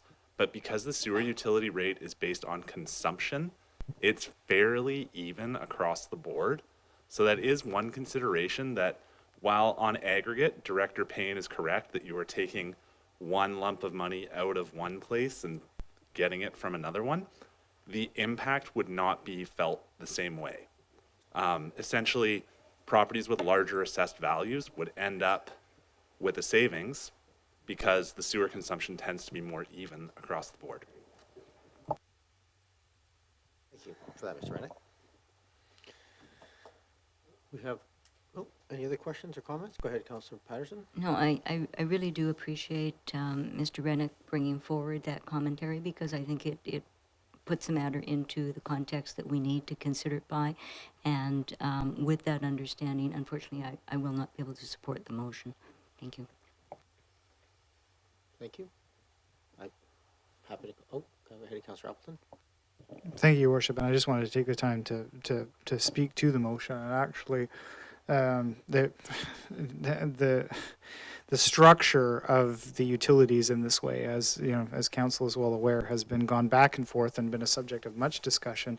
I'm not, in theory, I wouldn't necessarily support the motion, but in practice, my feeling, in my opinion, is that the rates should be, well, I think actually in a different way, that these things should be tied very closely to consumption. The sewer rates and the water rate, sewer rates are associated, at least in part, with how much consumption is done. And so I have concerns about the equitability of having a greater percentage go onto the property tax bill, and in that way it decreases the emphasis on consumption, or basically it encourages people to pay less attention to actually how much they're consuming and how much that volume affects their bill. So I actually kind of think in the other way around. So in this case, with the transfer, I'm philosophically interested in transferring more of that bill to an actual consumption-based model. So in that sense, I support where this is going, and having a greater percentage transfer away from the property tax bill. Thank you, Your Worship. Thank you, Councillor Appleton. I need to refresh my memory on what's coming back to us. I do believe we have a review of our, I'm not sure this is Mr. Paine or Mr. Rennick now.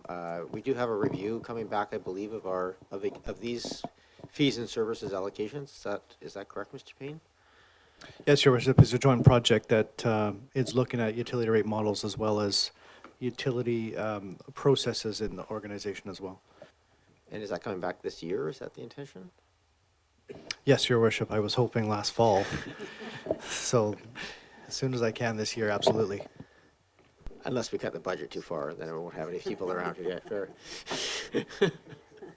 Okay, with that information, I will say, because I tend to like people speaking if they're going to vote in opposition, I am going to not support this. I think I appreciate actually the spirit where it's coming from. I think but the net impact to any one household is minimal. It'll shift who gets what, but it doesn't fundamentally address the cost of things. And I'd rather wait till we have the report to kind of make those decisions, because I think this is one of those ones where there's some really good philosophical rationale for the allocation in a number of different ways, and I think we just haven't given us a chance to.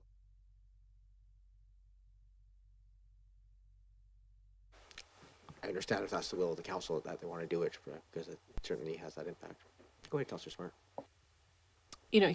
I'm happy to withdraw the motion, hearing the developed conversation around the table. I think I agree with you about hearing this decision in the context of that report, and perhaps this is not the time. But I do think that, that conversation around whether it should be user based is a good conversation to have. You can't withdraw it unless the seconder withdraws it as well. Are you okay for it to be withdrawn? Okay. That motion is now withdrawn. Simple enough. A good discussion. Thank you, Mr. Paine. Please come back to your other. Thank you, Your Worship. Thank you, Mr. Rennick. Please jump in again if you. Please, Mr. Rennick, jump in. Your Worship, one more specific decision that Council's requesting relates to the active transportation plan. Another thing that was on the list of things that we had sort of discounted before, but were on the list. This general service reductions. Yeah. Thanks. Okay, Right, no, and that's the fine. COVID-19 restart grant. Okay. Okay, thank you, Your Worship. And this can be, we can discuss this now, or we are discussing the active transportation. This program is $200,000 per year prior to this draft budget. The financial plan increases that to $1 million, consistent with, I believe, 2 council motions, but the funding source for that increase hasn't been identified. So staff put in grant contingent funding essentially for the $800,000. The draft version only has $400,000 in 2023, but that's an error. It should be increased to $1 million with grant contingent funds. And so the question really to council is, how do you wish to fund this $800,000 gap in core funding? You can use reserves. There's $1 million. That's a one-time thing, though, but there's $1 million in the Capital Works Reserve. Council opted to place that money in there when we allocated surplus last year. So future allocations aren't guaranteed, so that's why I'm saying it's a one-time thing. You can increase taxes. $800,000 is about 2.5% tax increase. I don't really like I shouldn't use the word defund, but you can take money from other services or funding streams, such as the infrastructure funding stream. We set aside money in our reserves every year. Or you can, you could use the new grant that was approved by the province, again, which isn't, it's a finite funding source. So this is what the motion would look like. Now, if council does nothing, then we're just going to keep in there as grant dependent. Keep in mind, we can amend the financial plan throughout the year if other funding sources become available. So when strategic planning puts together options for the use of that new grant, perhaps active transportation becomes a recipient for that, we can amend the financial plan to reflect that. At the very least, this provides, if $200,000 remains in core funding and the rest is grant dependent, essentially it does kind of impact staff decision, because in that case you would prepare designs that could be available for grant programs, as opposed to actually constructing $200,000 worth of infrastructure, which doesn't get you very far. So, the funding source does make a difference to what staff do in this case. So, Your Worship, I'll leave the decision to you. We can have this discussion now, or we can wait until we get to that part in the active transportation, or pardon me, in the capital plan. Well, it's probably worth having a brief discussion right now. And then certainly the one thought that I think probably popped to all of our minds is, I mean, these are the sort of things that obviously, maybe it's not everybody's mind, active transportation has access to quite a large number of grants. And certainly if you look at active transportation, larger active transportation projects around the region, they largely are funded by grants. That being said, there's often some requirement for, maybe if it ends up being a $2 billion project, we might need to provide $400,000 or $500,000 or $600,000. And so I guess the question I would have is, we have some one-time money coming from the province, we have the public works reserves. What kind of wording would we require to make sure that, we have the flexibility to pull from our own various things or allocate, as we're not going to get to the new grant yet, but just how do we create a structure here by which we can be nimble and seek grants and go for whatever size of project we might be able to attract at any given time. Your Worship, I would say no wording is necessary. Staff can commit to doing that. I'm very confident that any grant programs that provide an opportunity to fund active transportation would incentivize us to come to council and ask for that when preparing grant applications. And again, we can amend our financial plan bylaw at any stage to allow for that. So that's something actively that staff are doing, and I would suggest that there's no wording, no motion necessary to ensure that happens. Oh, okay. Thank you. Go ahead, Councillor Appleton and Green. Thank you, Your Worship. So just for, and I appreciate Mr. Payne's comments here. So just for further clarity, I guess, and picking up from that, so if we were to pursue a grant when we have revised the active transportation strategy as per our previous direction, and we have costing for a given project that would be $1.5 million, et cetera, and there's I'm making up numbers, there's a 50% matching grant available from a grant program. Would we, under the structure that you're talking about, Mr. Payne, have the ability to essentially, would staff be able to return to council? Council could authorize the draw of 750, the necessary amount from the reserve, such as to immediately take advantage of the grant, I guess is what I'm asking. Thank you, through Your Worship. Yes, and thank you for providing a specific example. That's exactly what would happen, supposing that staff recognize that there's an opportunity for a matching grant, but the current financial plan only authorizes $200,000 in core funding. We would come back to you and say, can we have the extra $400,000? We can use our capital works reserve, or we can use other suggested resources, because we think this is an opportunity. Council, do you want to do that? So we'll proactively do that. For sure, and then we'll amend the financial plan only if necessary. Thank you very much, and through you to Mr. Paine. Mr. Paine, this won't have a negative impact, though. Whatever decision we make won't have a negative impact on the upgrades planned for McNeil. Is that correct? That's a go-ahead, as I understand it, or not?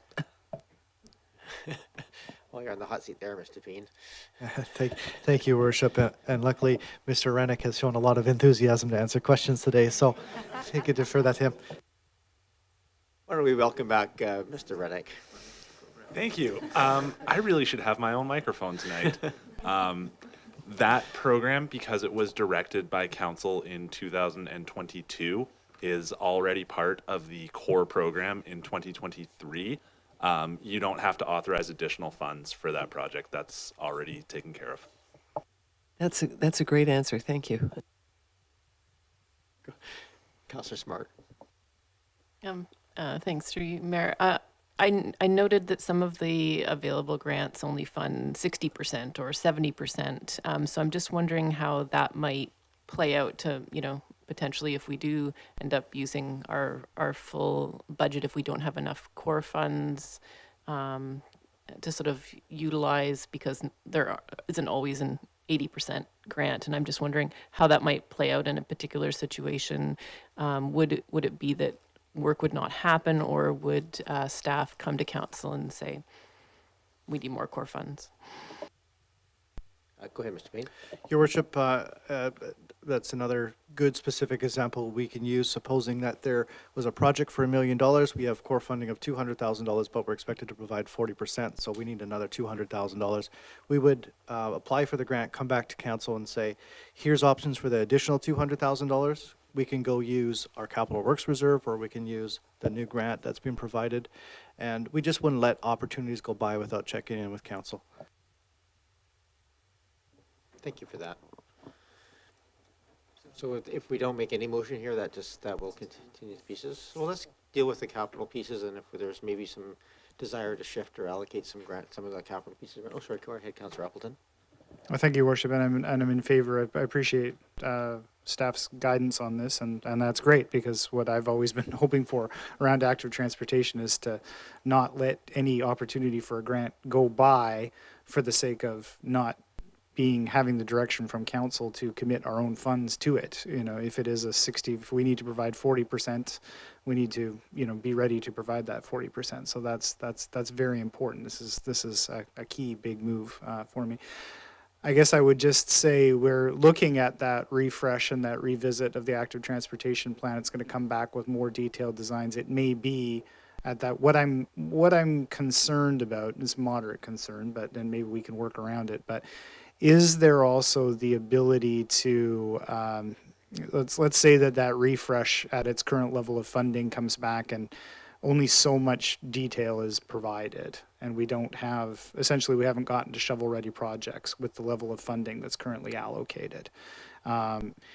Will council have the ability to potentially assign additional funds, possibly from reserves, to complete design work such that we can get to where we need to go? I'm concerned that the refresh, I think, is a good idea. Will get us farther to a design phase and something that we can implement, but I don't want anything to fall down in between those two steps, if you understand my meaning. So is there a need, or is there a juncture whereby council could direct additional funds to make sure that we get from the refresh point to the shovel in the ground point? Mr. Rennick? That direction. The reason that we're doing the refresh is, number one, to get the language in the active transportation program more modern with what the province and other senior governments are looking for when issuing these grants. But the other problem it's not a problem, but shortcoming of the 2011 active transportation plan is it didn't give a priority. It was kind of a wish list, if you will, but there was no particular direction about which ones to do. And so you couldn't even say, hey, let's just do all of them, because there would be significant work involved in costing those projects. And so what we're hoping to tease out of this refresh is a list of projects that we could advance on, that we could bring to the council and say, these are the ones that we've identified as the first priority. And if we need to do a little bit more funds to do detailed analysis or detailed design on those ones, that would be the opportunity. I hope that answers the question. It does. Okay, thank you. Very good. Why don't you stay up here, Mr. Rennick?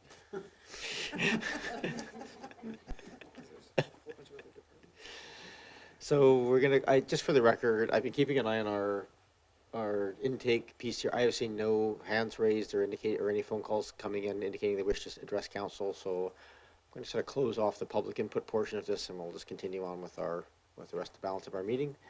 Thank you for all those who are watching online right now. Recording in progress.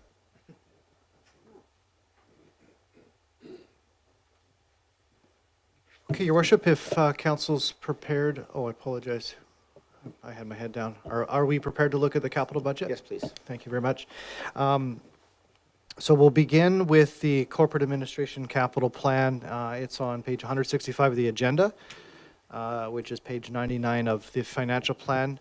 This will be the easiest, quickest capital budget, hopefully, because both of these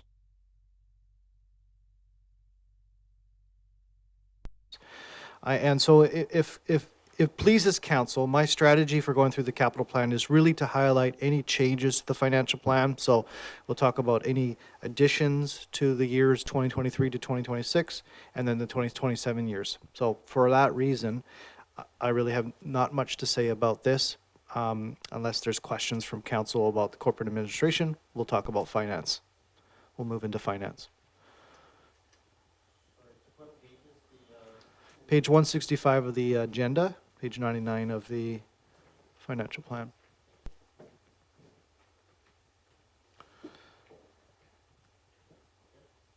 Thank you, Your Worship. Oh, no hands popping. No hands Okay, popping up. gotcha. Okay, great. Okay, so we'll move on to the finance and IT. The programs that you find in the finance and IT capital budget have been pretty stable. There's some tweaking to some of the capital projects year by year. For instance, the network and other IT hardware capital program, this one here, you'll see that the 2023 value has increased, but that's by the amount of carryover from 2022. So nothing new to approve there. For instance, there was a review of our phone system that was budgeted in 2022, and we've carried over funds there. In our PC hardware replacement budget, we are requesting new funding of $40,000. That's essentially to fund new FTEs that were anticipated to be approved in the financial plan. A lot of those are already approved through previous council motions, such as the engineering, the 5 engineering FTEs, and various other positions.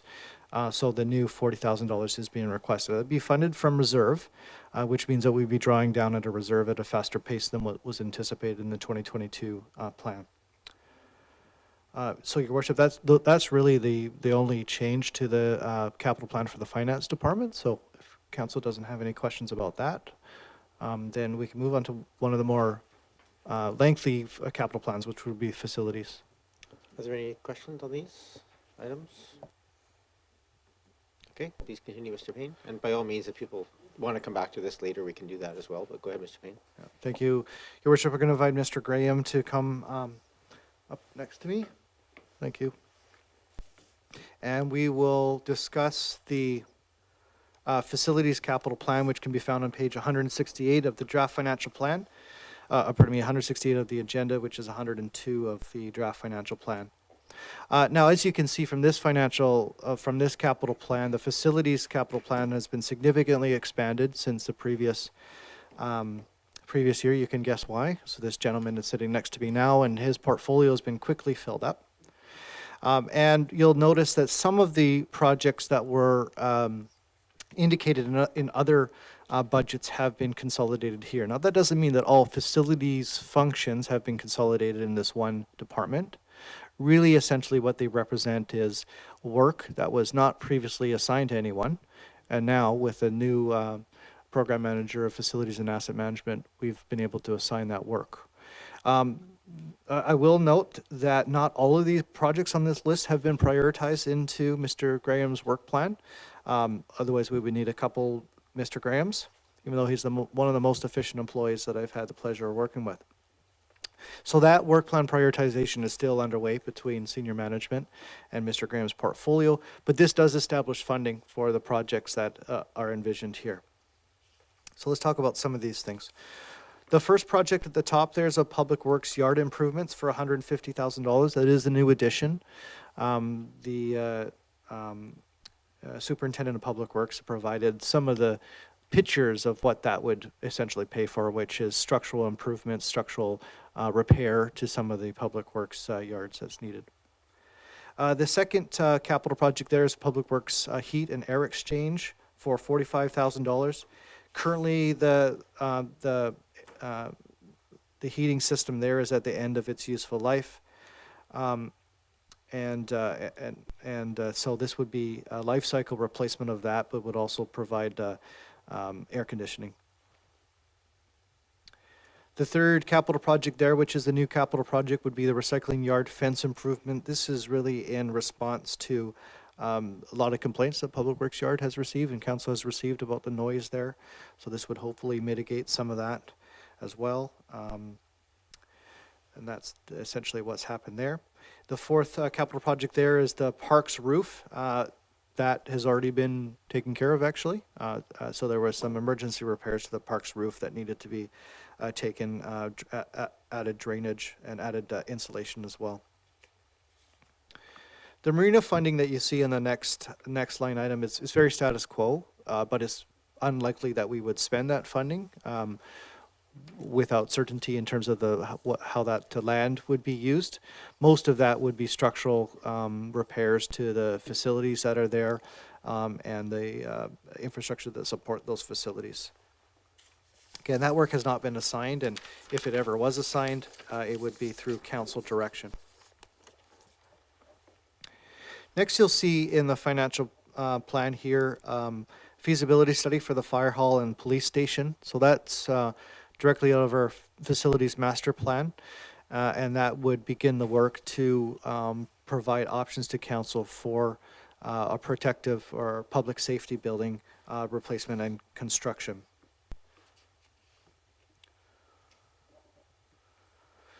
So that would be necessary to advance the public safety building construction, which you see is also in this budget just down below there. And you see that the dollar values there in 2025 are $1 million, 2026 $20 million, and $15 million in 2027. That would be for the construction of the public safety building, and that would be funded largely by borrowing, and would not include land acquisition costs. That borrowing, of course, would be subject to council approval through a loan authorization bylaw and the Ministry of Municipal Affairs and Municipal Finance Authority.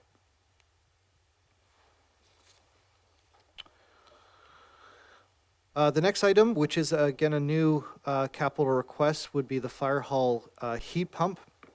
So this would replace an air conditioning unit from 1999. It currently is heating using a natural gas boiler, so we could replace it with something that's most likely not a natural gas boiler and become more energy efficient. And it would also create the necessary comfort during warmer months for the firefighters there. So we think that would take significant demand off our natural gas usage there. The building is heritage building, so if council's thinking, should we be investing in this building if we are contemplating creating a public safety building, we anticipate the building would remain standing because it's a heritage building. So providing investment to the building would ensure that that investment is utilized for continued use. The next capital item there is the fire hall washroom. Right now, currently, it's next to impossible to support a mixed gender workforce because of the fire hall washroom configuration. The use of the showers is restricted. So if a member of the fire department is using the showers, typically the washroom gets gets locked, even though there's 2 stalls in there, and therefore the entire workforce can't use it at the same time. So again, the same messaging around the fact that this is a heritage building. So having mixed gender washroom availability would provide a value for the future as well. The next capital project in this capital plan here is the Facilities General Capital Program. So much like much of our core infrastructure programs, water main replacement, sewer main replacement, storm drain replacement, and pavement, those are our main infrastructure replacement programs. This establishes the Facilities General Capital Program. And this would be for a lot of deferred maintenance items, and the funding envelope could be prioritized as recommended to senior management by Mr. Graham as we go throughout the year. It would be funded by your Capital Works Reserve or your Infrastructure Renewal Reserve, and would just continue on much like the other program funding. Mr. Graham has put together a proposed project plan for that funding, and we can share those details at any point, but there would be a sort of a moving work plan for what should receive top priority in there as well. The renovation for the 1538 Monterey capital repairs has been included in the financial plan per council direction.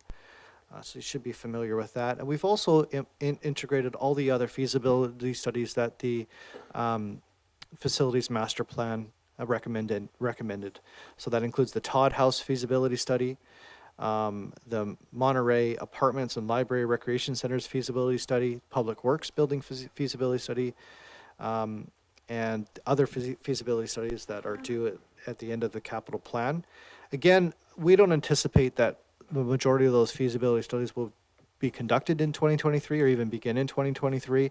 What is being prioritized as a feasibility study is the public safety building, and then next would be the Public Works feasibility study, but not likely to begin in 2023. But this does establish funding for it, so it could be carried forward to future years as the facilities plan is further developed.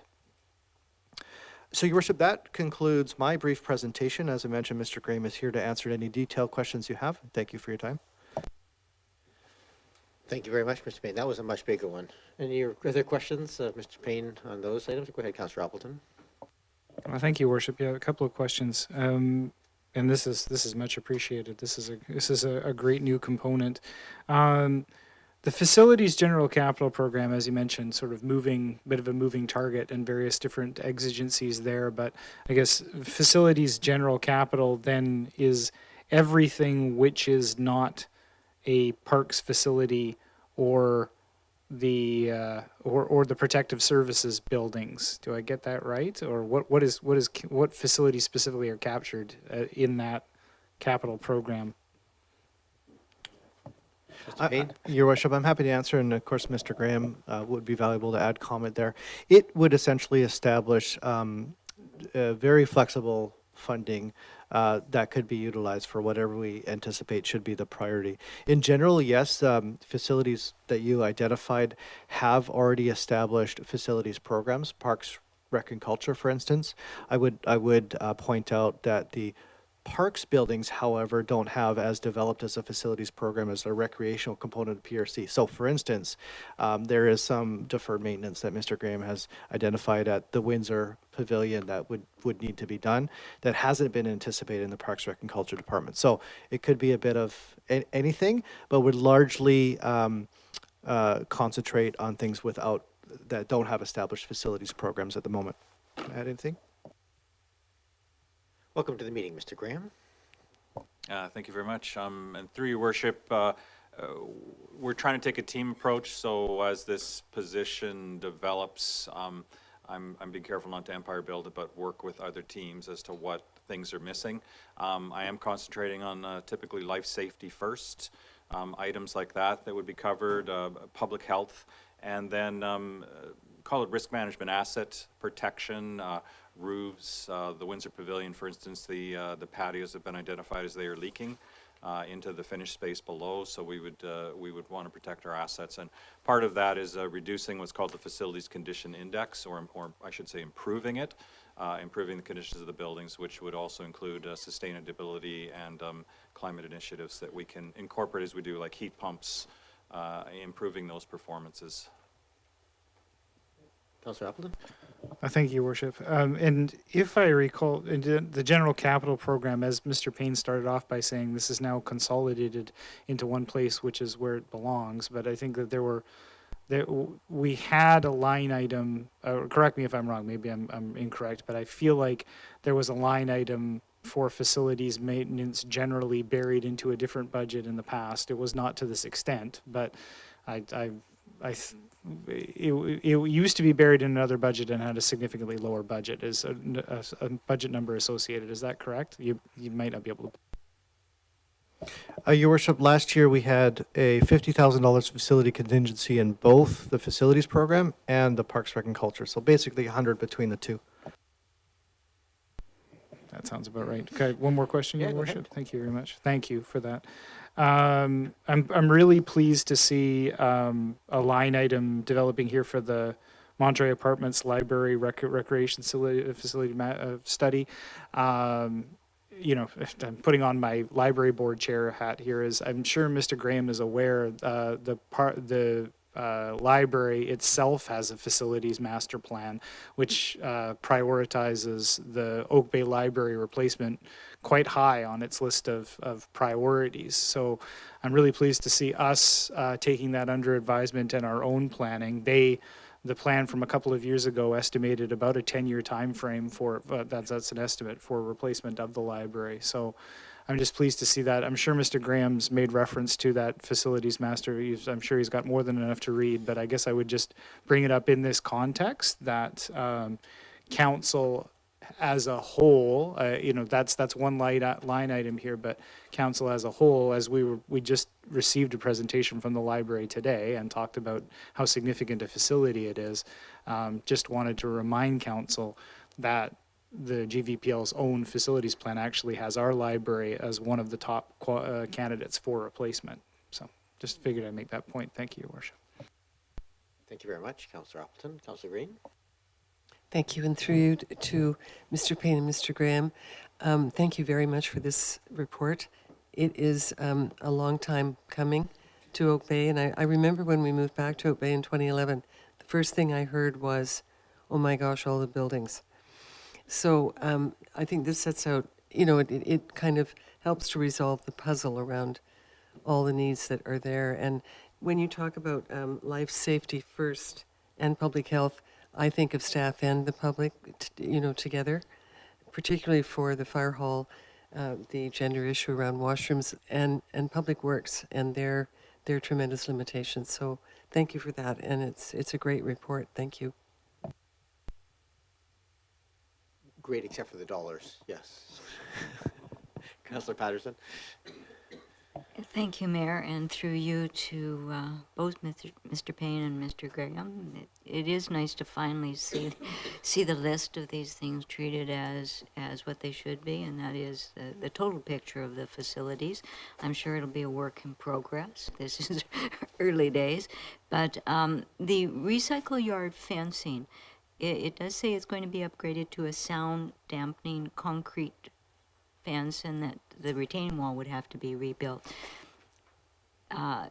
Perhaps just if Mr. Graham could give us a couple of sentences. It doesn't look like there's a lot of room to work there to rebuild that fence, so I'm wondering what kind of disruption that would affect to the public works yard to carry that out in kind of the height of it. I presume that's on the fencing between the residential and the public works yard, right?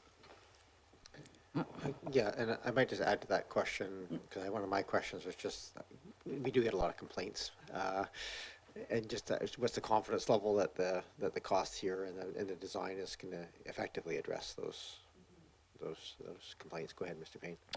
Your Worship, I just want to note that this is actually one of the few programs in the facilities capital plan here that Mr. Graham hasn't reviewed, to my knowledge.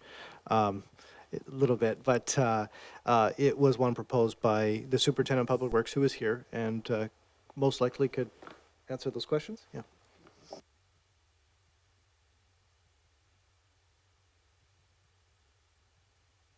Yes, hello. Through your worship. Welcome, Mr. Brozick. Yes, the location in question is sort of at the upper level behind the recycle bins. What you really don't notice is that it's actually built up quite high compared to the lots that are adjacent to it. It's a series of lock blocks there, and to anchor any sort of fence posting in there, it'll have to get engineered correctly. So that's the bulk of the cost. Most of the other fencing around the yard is quite simple in the scope of things, but it's just in that location where you're raised up above those other properties that some more work will need to be done, and that's why it's a $85,000 fence.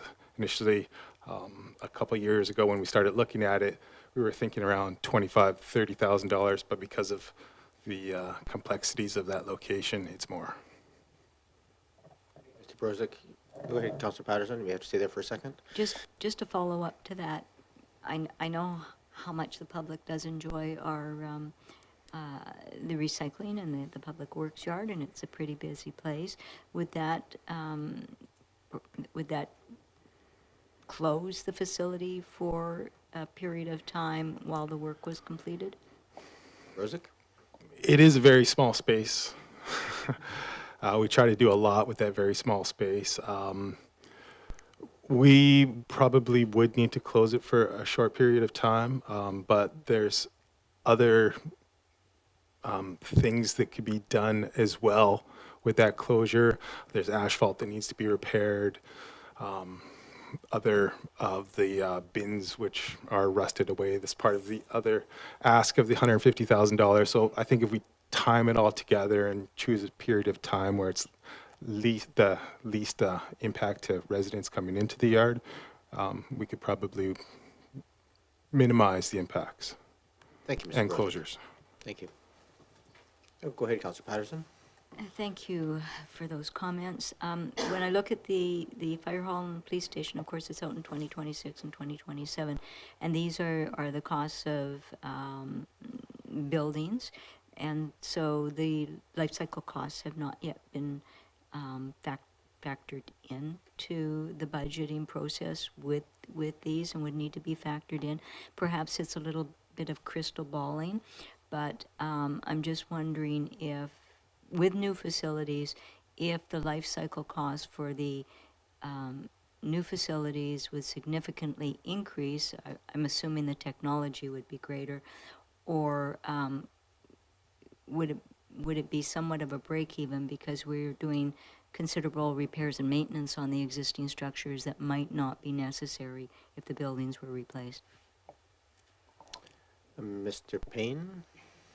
Your Worship, it's a great point because, we like to identify new capital in the life cycle cost in the financial plan. We endeavor to do that. We haven't done that because, this isn't even a Class D estimate of what it is, and the design we'll look more closely at design. But essentially what we'll be doing is adding to our facility stock a new heritage building that we'll be needing to maintain. Right, so you could see that the operating costs of the fire department may remain stable, but now we're really maintaining a heritage building that used to be the fire. So we have to integrate the new costs of that at some point. And no, we haven't contemplated what that will look like in the financial plan, and that's a really good point. Thank you for that. Just a couple quick questions for my comfort here. We've got a couple of feasibility studies and appreciate they're probably staged. Is there any advantage in doing, that we sort of know there's two big ones, which is the public safety as well as the public works yard. Is there any just contemplation, just given they're both going to require disruptions and moving of pieces and those sort of big picture of looking at a feasibility study that looks at both and maybe considers the development of the two of them? And I guess I would just maybe add on to that, will they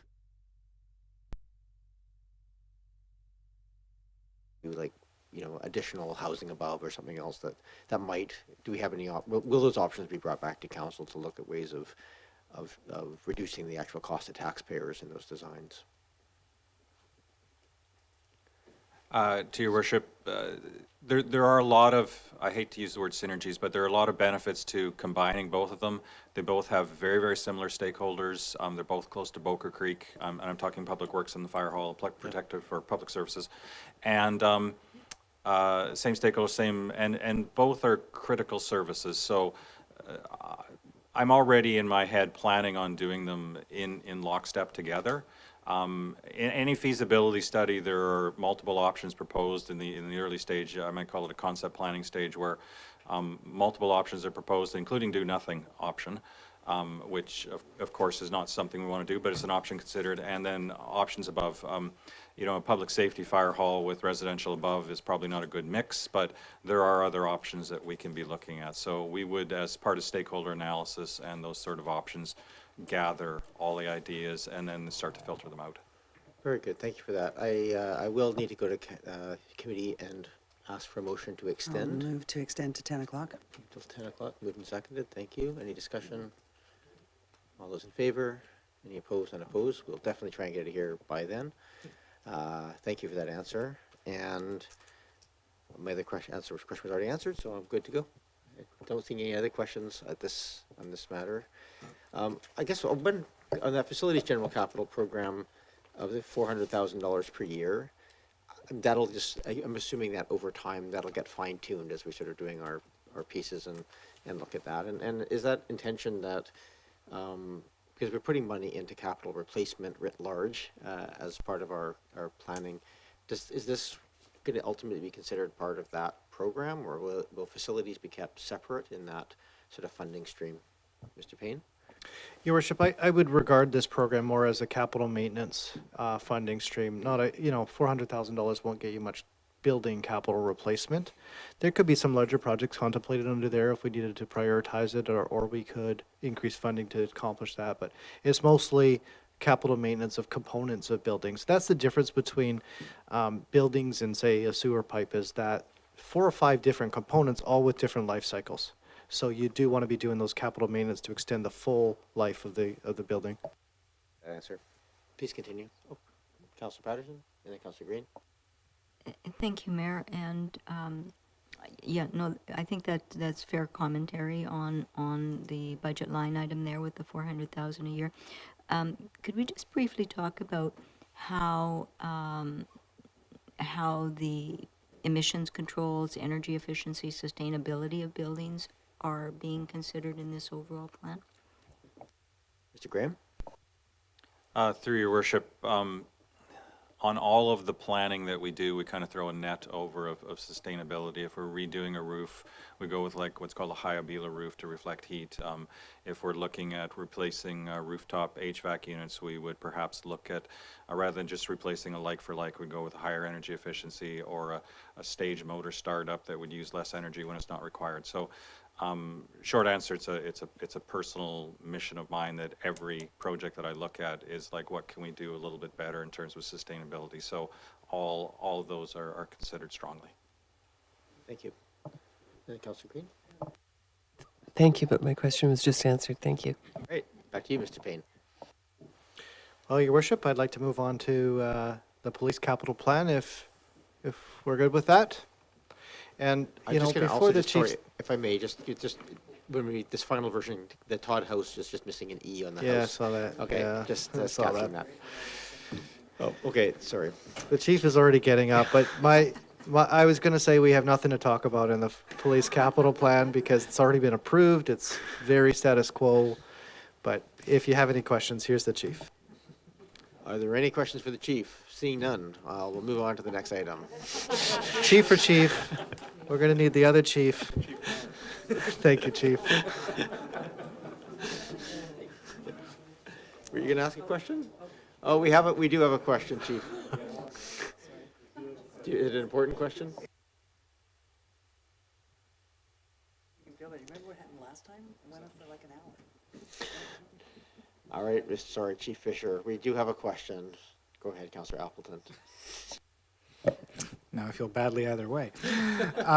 Chief, it's kind of, and through you, your worship, to the chief, it's kind of a similar question that we ask on a regular basis, but how is the market and the availability looking for, alternative fuel vehicles for police? Because I know that right now we've had really good success, with our electric vehicle, but I'm also conscious it's not the full capacity as to what a police service would need. So, but I think that technology is coming at us very quickly. So what are we looking at in terms of, and you may not be able to answer it comprehensively, but, at what point can you have a fully electric fleet that really completely serves your needs and you aren't compromising in any way?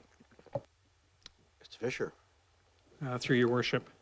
It's a great question. It's a challenge, particularly last year and even a bit somewhat this year. This year we're looking at a Mustang because it's one of the few that has actually been put into operation in other police services, both in the U.S. And in Eastern Canada. Ideally, we will need a bit bigger vehicles. The one that we have right now has limitations due to both size in relation to some of our larger members being able to comfortably spend 8 to 12 hours in that vehicle over the course of a shift. So there are actually some members that can't use that vehicle for that reason. It's also got size restrictions on capacity for prisoners in the space in the back and the other equipment, both life safety equipment and some of our larger firearm that we carry in the vehicle for storage becomes a bit of a challenge. Having said that, there are some on the horizon. I foresee us needing a pickup at some point for some of the material exhibits, bikes, et cetera, that we haul around. Simply aren't going to fit in the two vehicles that we have at this point in time.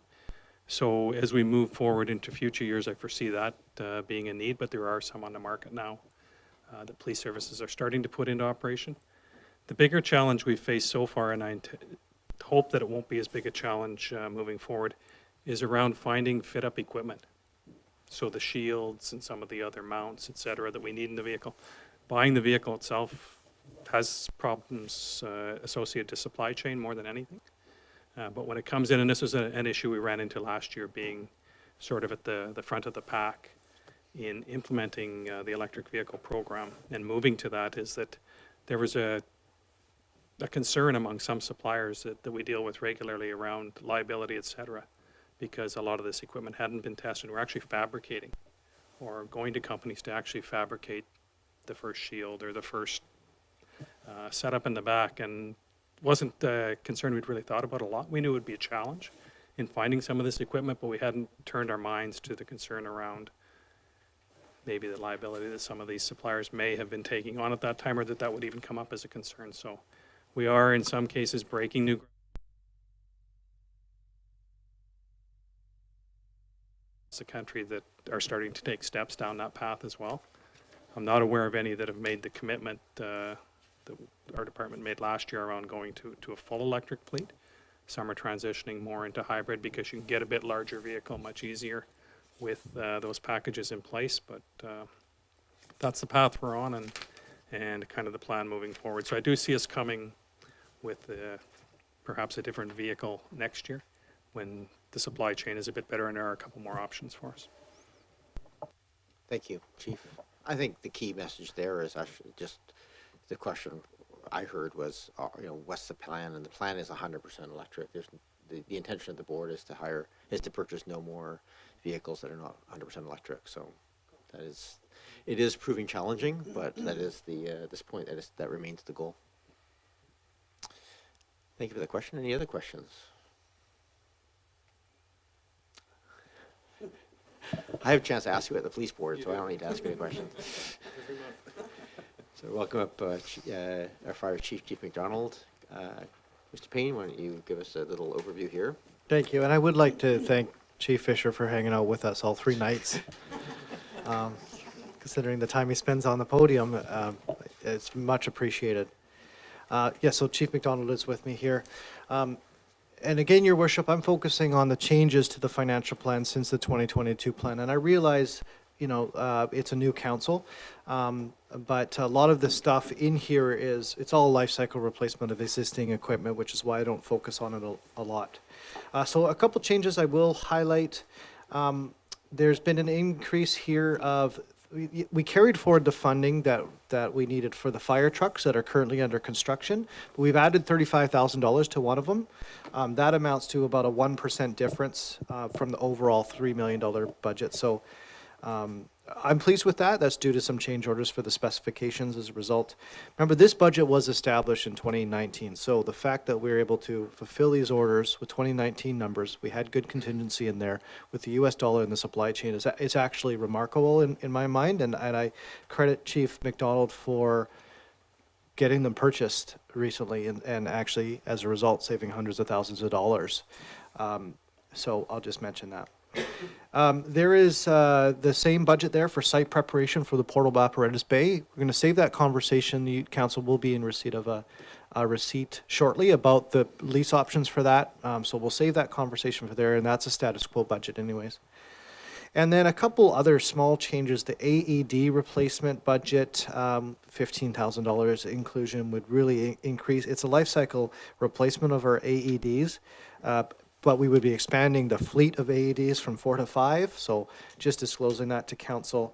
And then the training room modernization project here for $30,000 is brand new. Last year, I believe the hardwiring of that room was conducted, so they're able to utilize that space for business operations, which is great to see. Wi-Fi will be set up this year, but this budget would include additional audio-visual equipment, monitors, phones, conferencing, et cetera, to provide interactive training platform and business operations. Now, everything else here, you see there are a number of items in 2027. Again, they're life cycle replacement of all the fire equipment in accordance with NFPA standards. The fire department submits to me a 10-year plan, equipment replacement plan. So it's not a surprise to me. Of course, you never saw the 2027 numbers until now. I ensure that the reserve contributions to fund these remain sustainable. Otherwise, I recommend an increase to that. So they are funded by reserves in a sustainably funded way. So, Your Worship, that concludes my fire department capital plan presentation. Chief McDonald is here for further questions. Thank you very much. Councillor Braithwaite indicated question. Yeah, thanks so much. I'm looking at the engine with light rescue carryover on page 108, and I noticed in here that it says it's projected this engine will not be replaced until late 2022. Is that supposed to be 2023? I'm assuming, because it hasn't been replaced yet. That's great. It will be arriving in late 2023. And I mean, just to note, because if it does say that delaying this purchase will negatively impact the district's FUS grading, and so that then could affect residents as well if we don't get that in place. So is there a time limit on that we have to have it? Through His Worship. So the fire underwriter's rating could have been negatively impacted if we hadn't issued the purchase order. So as a frontline apparatus, you're good for 15 years, and then you're good for another 5 years in a reserve capacity. So that's 20 years total before you lose all of your accreditation. And if you've entered into a purchase order, then you are given credit that you have a replacement.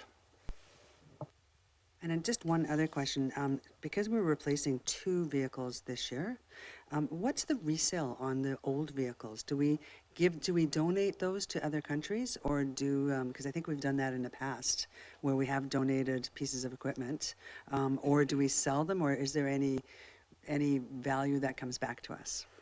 Chief McDonald?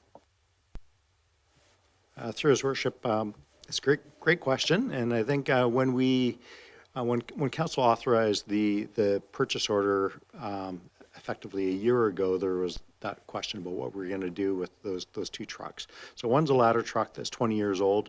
There will be, I'd say, a small value to it. What exactly, I don't know. There's an option where we could take it to asset disposal and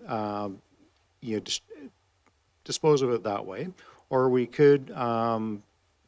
We do have contacts through the Fire Chiefs Association of BC where we could offer it up to communities that don't have it.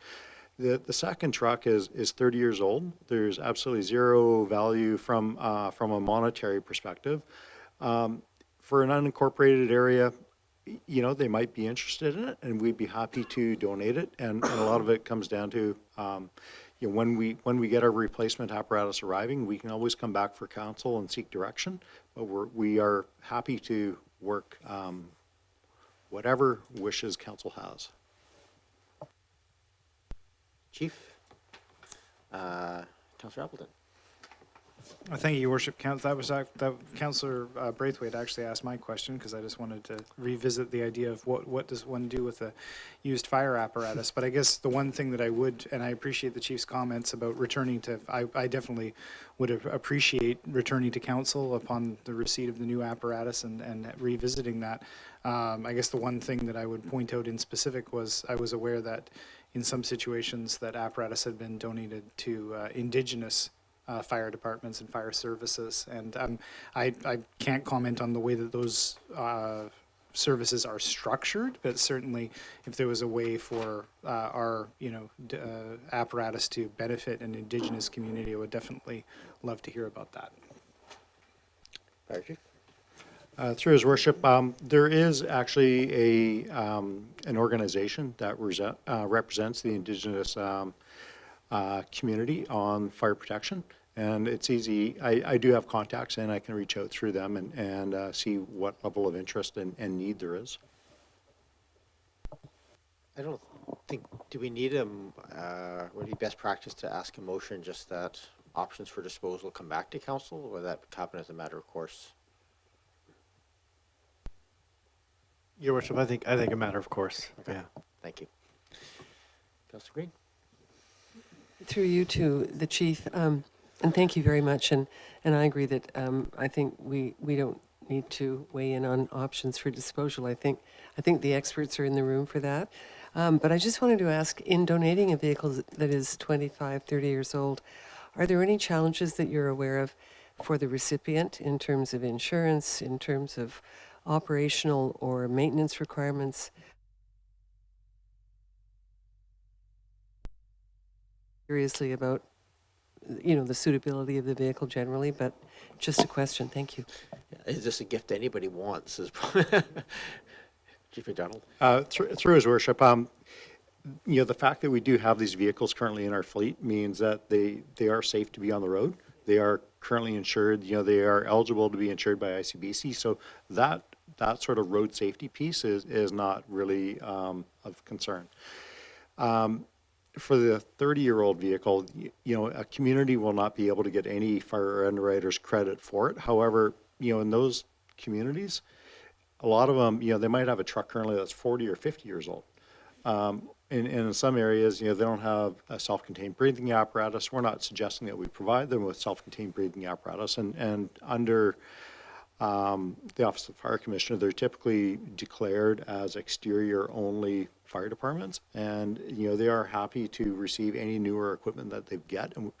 And our trucks typically have low mileage, higher hours, so they're not relative to our community, our neighbor in Saanich.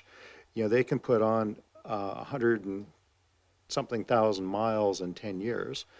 And for us, it's a significantly less amount of kilometers, but the hours of running may be similar. So our trucks are say, used tenderly in that regard. Thank you for that. Any other questions on the capital piece for the fire department?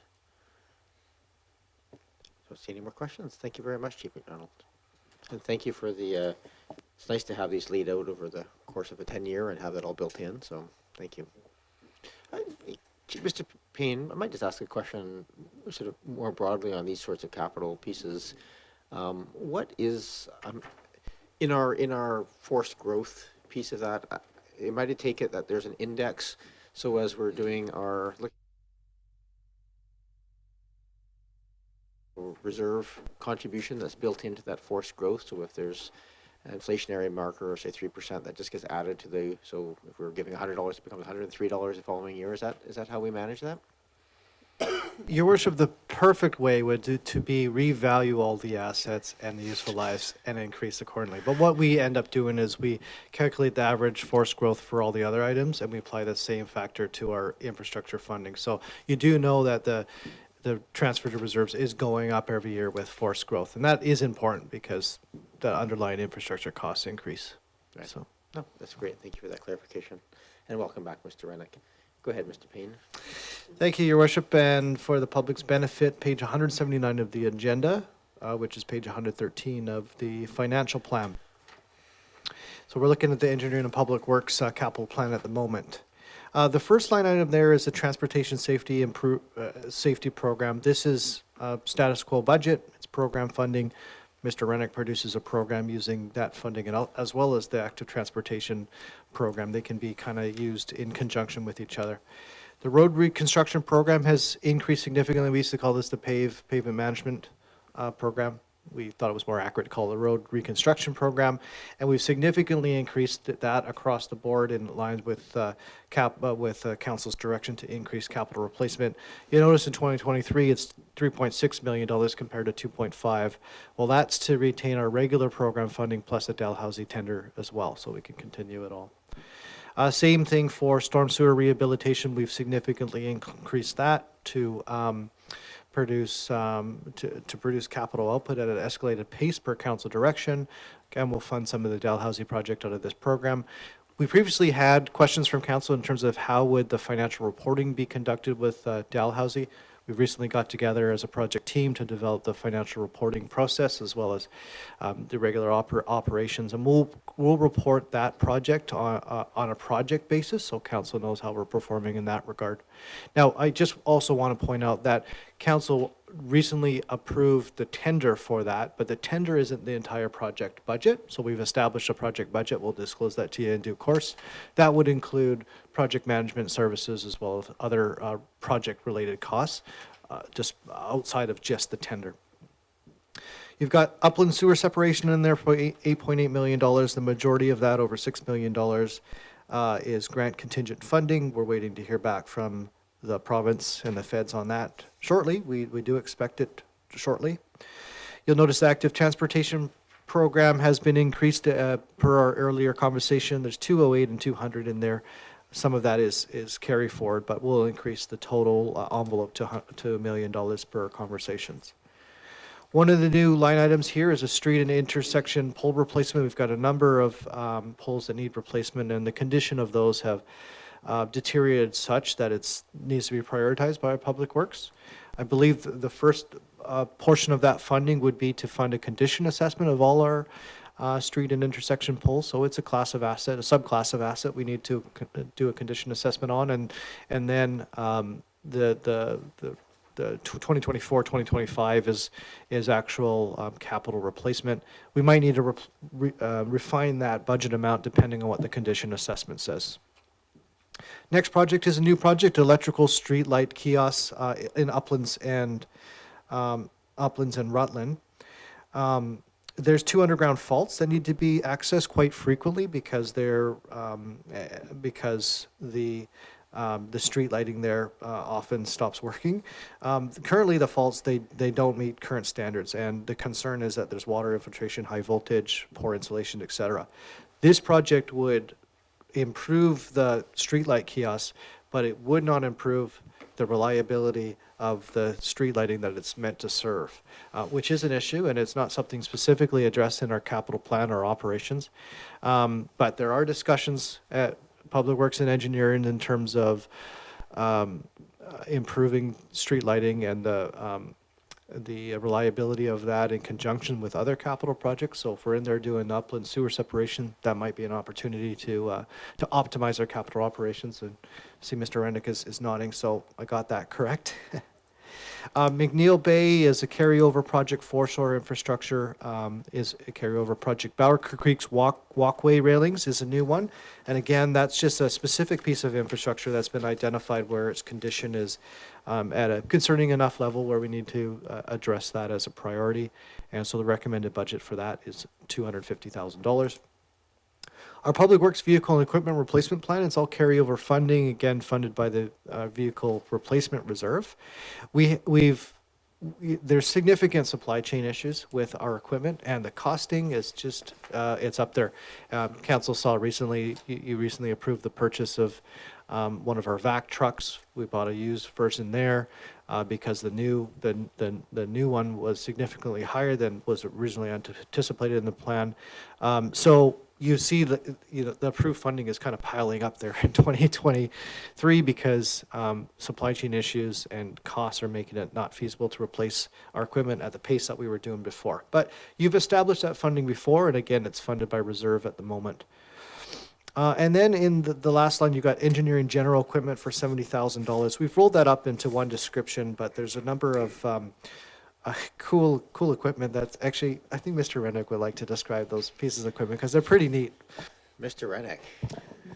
Yes, thank you. Those are pieces of equipment that are a little bit larger than what you would just consider to be an operational tool purchase. One of them is the Sewer Line Rapid Assessment Tool, also referred to as the SL-RAT. That is a device that has a transmitter and a receiver. You put them on opposite ends of one segment of pipe by placing them over the manholes. They play a sonic pulse that kind of sounds like whale noises, and the receiver picks up, and basically based on how much of that sound it picks up, it gives a score out of 10 for how open the pipe is. It's basically used by a crew of 2 people in a pickup truck.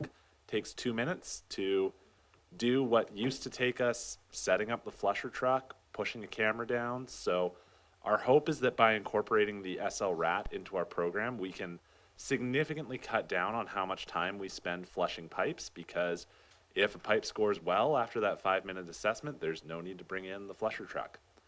The other piece of information, of equipment that we're looking to buy this year is called a robotic total station. So the total station is one of our pieces of survey equipment. That's what we use when we're laying out for construction or if we're going to measure where things are in the field. The current total station that we have requires a crew of 2 to operate it.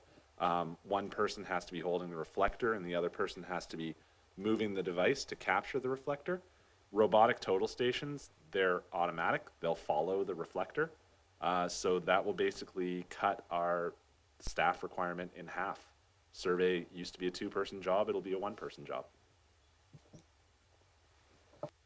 Fantastic. Thank you for that. They're great. I had Councillor Braithwaite indicate they had a question. Yeah, thanks very much.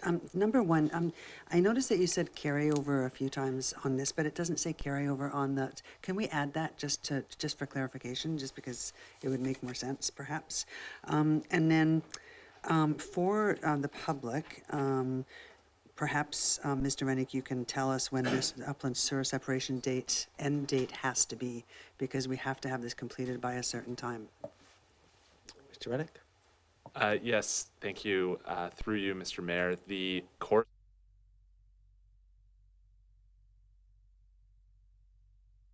activities be completed by the end of 2025. Thank you. And then my last question is around the electrical street light kiosks. I was shocked when I saw that you were having to enter the vault as many as 12 times a month. That's crazy. So, but now, Mr. Paine, you said that the what we're doing here is the new light kiosk. You said it will make a partial difference, but it wouldn't decrease the service that's needed completely. So could you explain that a little bit further? Because yeah, I'd just like to know how that works. Through you, Mayor, when the Uplands was developed, all of the power was underground, and there's 2 different kinds of underground wiring. There's the primary BC Hydro wire that goes to everyone's houses. We have secondary wiring on our own that powers our streetlights. And so at each of these kiosks, that's where we get a connection from the BC Hydro power lines, and then it goes on into our own lines that feed these lights. These lines, they were not insulated. They're not in, your modern standard would be to at least have them be in plastic pipes, and depending on their voltage, they would also be in plastic pipes encased in concrete. These are literally just wrapped in beeswax. They short out. They have all sorts of problems that are really, they're very difficult to maintain for our electricians. So getting the kiosks replaced so that they're up out of the ground is kind of part of fixing the problem. It's not going to fix the whole problem. We are going to be looking, budget allowing, at opportunistically including replacing these beeswax wires in Humber catchment, because we're going to be digging very deep holes in these roads to put in new storm sewers. We're probably going to be impacting these wires. So rather than putting in new beeswax wires to replace the old ones, so there will be more to come on that. This is kind of just the first step. Just because, I mean, when I see the 12 times a month, I immediately go to the staff impact of that. I mean, that's huge. And if you can decrease by having an SL-RAT and a robotic total station, then being able to decrease not having to have somebody go into a vault 12 times in a month, that's going to be a really good savings and will really impact your department. So I'm looking forward to seeing no more beeswax. So we're at rats, bees, whales, and robots. This is, definitely the coolest tools of the discussion so far. I have Councillor Appleton, then Smart. Thank you, Your Worship, and through you. I'm curious about the McNeil Bay foreshore erosion stability project, and I think I can definitely see the exigency for that, because if you spend time at the toe of that slope, I'm no geotechnical engineer, far from it, but there's some interesting unconsolidated fill in there and some weird materials falling out of that slope. I'm just wondering, heading into the future, and with the recognition that it is informed by the sea level rise study, the sea level rise study contemplates that this will be a recurrent element in various municipal properties into the future. So although I can see the value in this is essentially a reactive project to an essential need. How will we cast our minds to planning for future works of this type? Like, and where does this get captured in it's not an asset per se, but where would it get captured in an engineering capital works planning, long-term planning process? Mr. Rennick? There are a lot of classes of assets that were included in the 2016 asset management plan. And one of the classes of assets that did not get a lot of look into it is the hard foreshore infrastructure. And so that is something that does need to get better defined in the future.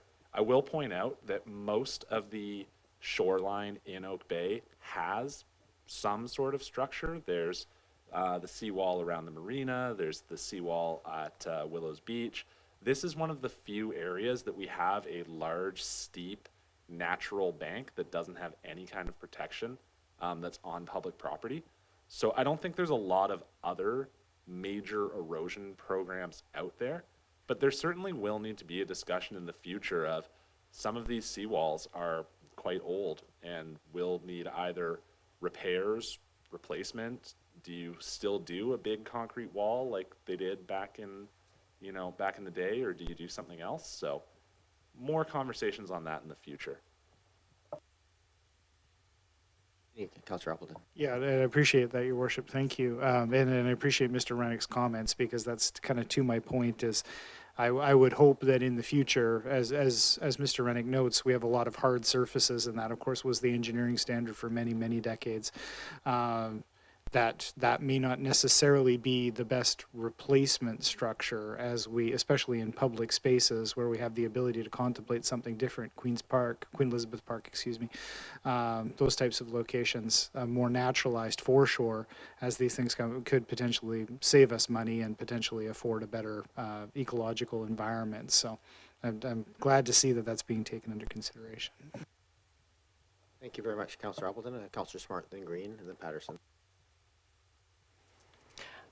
You almost took all of my comments there, Councillor Appleton. But my question was coming in, I guess, the state of the design for the particular project of the McNeil foreshore and what the hardscape versus ecologically sensitive approach was, looking at what they did down at Ross Bay, and also just that impact and opportunity for public space. So. Mr. Rennick? Yes, thank you. In the winter, we concluded an update to the feasibility study.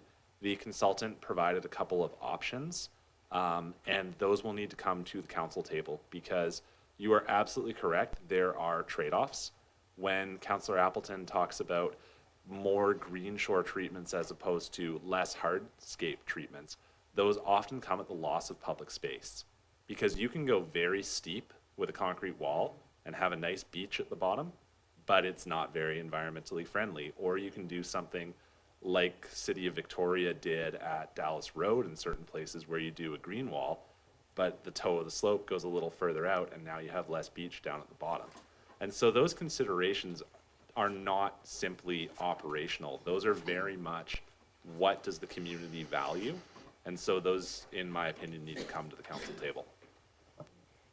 Fantastic, thank you. Thank you. I have Councillor Green and Patterson. Thank you very much. And through you to Mr. Rennick, thank you for all of your comments and picking up on a couple of points of my colleagues, Councillors Appleton and Smart. The east end of McNeil Bay was hardscaped many years ago, and in doing that, not only is it asphalt and horrible, but also it wiped out a staircase. And so I was thinking about the public access aspect of any improvements that we make to the foreshore, but not just access for the able-bodied, access for accessibility and people with mobility issues. I've seen a couple of models of special chairs on huge wheels that you can roll on a ramp right out to the water, that kind of thing. So I'm hoping those things might be considered. And I realize with every new improvement, there's a cost associated. But I think public access to our foreshore is a huge value. And I think valued by many, many residents and outsiders who come here to visit. So thank you. I'm going to just go to Councillor Patterson, then back to Councillor Braithwaite. Go ahead, Councillor Patterson. Thank you, Mayor, and through you to Mr. Rennick. Thank you very much for an enlightening presentation of the capital projects, Mr. Rennick. It's you certainly have shed new light on many of the subjects that are in here. I do notice that the foreshore infrastructure does also include some refurbishment in a number of areas, including Willows Beach. And certainly the metal railings along Willows Beach are, well, they're rapidly losing all of their paint, which it ends up in the ocean, actually, most of it. So I am hoping that, well, I know what's in the budget is not sufficient to replace it all, but I'm hoping that it can at least be scrutinized and determine what needs to be done. There's also sections of the walkway that are displaying rebar, and the lighting system along Willows Beach also is showing considerable signs of rust to the point that I wonder if they can in fact be maintained, and if in fact your department will be considering replacement of some of those lights in the future. It's a pretty tough environment out at the ocean front there. Mr. Rennick, you can address the specifics if you wish. Yeah, absolutely. The lights along the esplanade at Willows Beach, you are correct. They are punished by the sea spray. The $50,000 foreshore infrastructure capital program is fairly limited in scope in terms of touching up welds on fences where they're starting to fall apart, touching up paint, things like that. I think that, again, there probably needs to be a capital program looking at, are we happy with the state of the sidewalk at Willows? Are we happy with that style of lighting? Do we want, LEDs like Esquimalt in the West Bay? They're using a completely different style of lighting, but that is beyond the scope of what we have planned in the 2023 capital plan. Doesn't mean that's not something we could do in the future, but this program is very limited in scope for this year. Thank you. Go ahead, Councillor Braithwaite. Thanks, Mayor. I'm just going on to something that Councillor Green was talking about, which was the wheelchair access. I know that Kiwanis, which is one of our great community groups, is in conversation with Mr. Hidlay, and Mr. Meikle, you probably know this as well, in regards to funding wheelchair accessible, whatever they're called, a pathway to get onto the beach. So that should be something that doesn't have to come out of our budget, but will be done by one of their groups that are within our community. Well, now that you said it publicly, I guess I'm going to have to do it. Yeah. I just have a couple quick questions, Mr. Rennick. One, we're doing a sidewalk survey and master plan that's coming back to council. Where would, if there was a need to say prioritize some of those sidewalks and so forth, is that captured in these capital pieces on the things that come under actual transportation? Does it come under roads? Where does it actually fit? It kind of fits into a couple of different places, and it depends on what sort of things are being recommended. We have historically used funding from Transportation Safety Improvements and Active Transportation Program when it comes to sidewalk programs. However, Road Reconstruction Program, as Director Paine noted, it used to be called Pavement Management Program. We did rename that just to reflect that sometimes we're doing concrete curb repair. Sometimes we could potentially be fixing tripping hazards under that program, because sidewalks are part of a road too. And so we wanted to basically have greater flexibility there.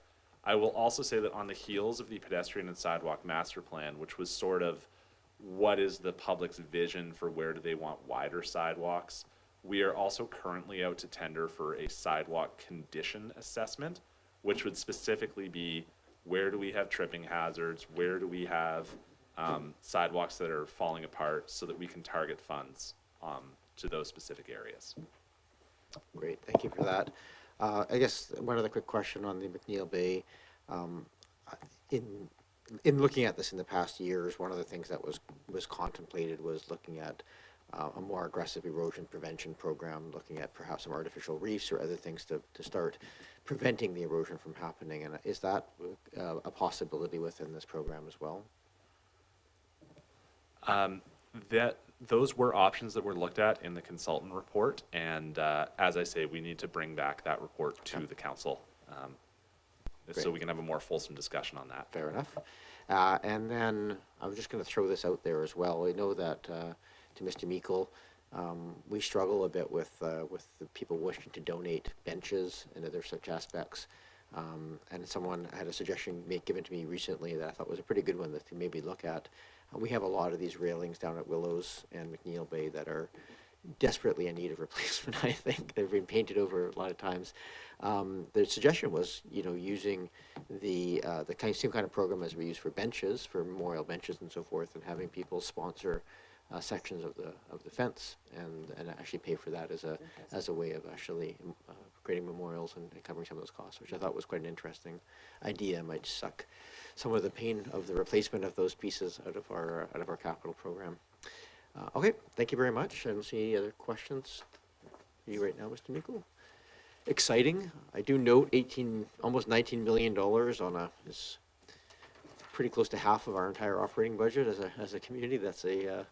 It's pretty significant, and it's nice to see this work actually underway. Like we started putting money into capital a few years ago, and it's nice to see it being spent. So very excited. I know it's a lot of work.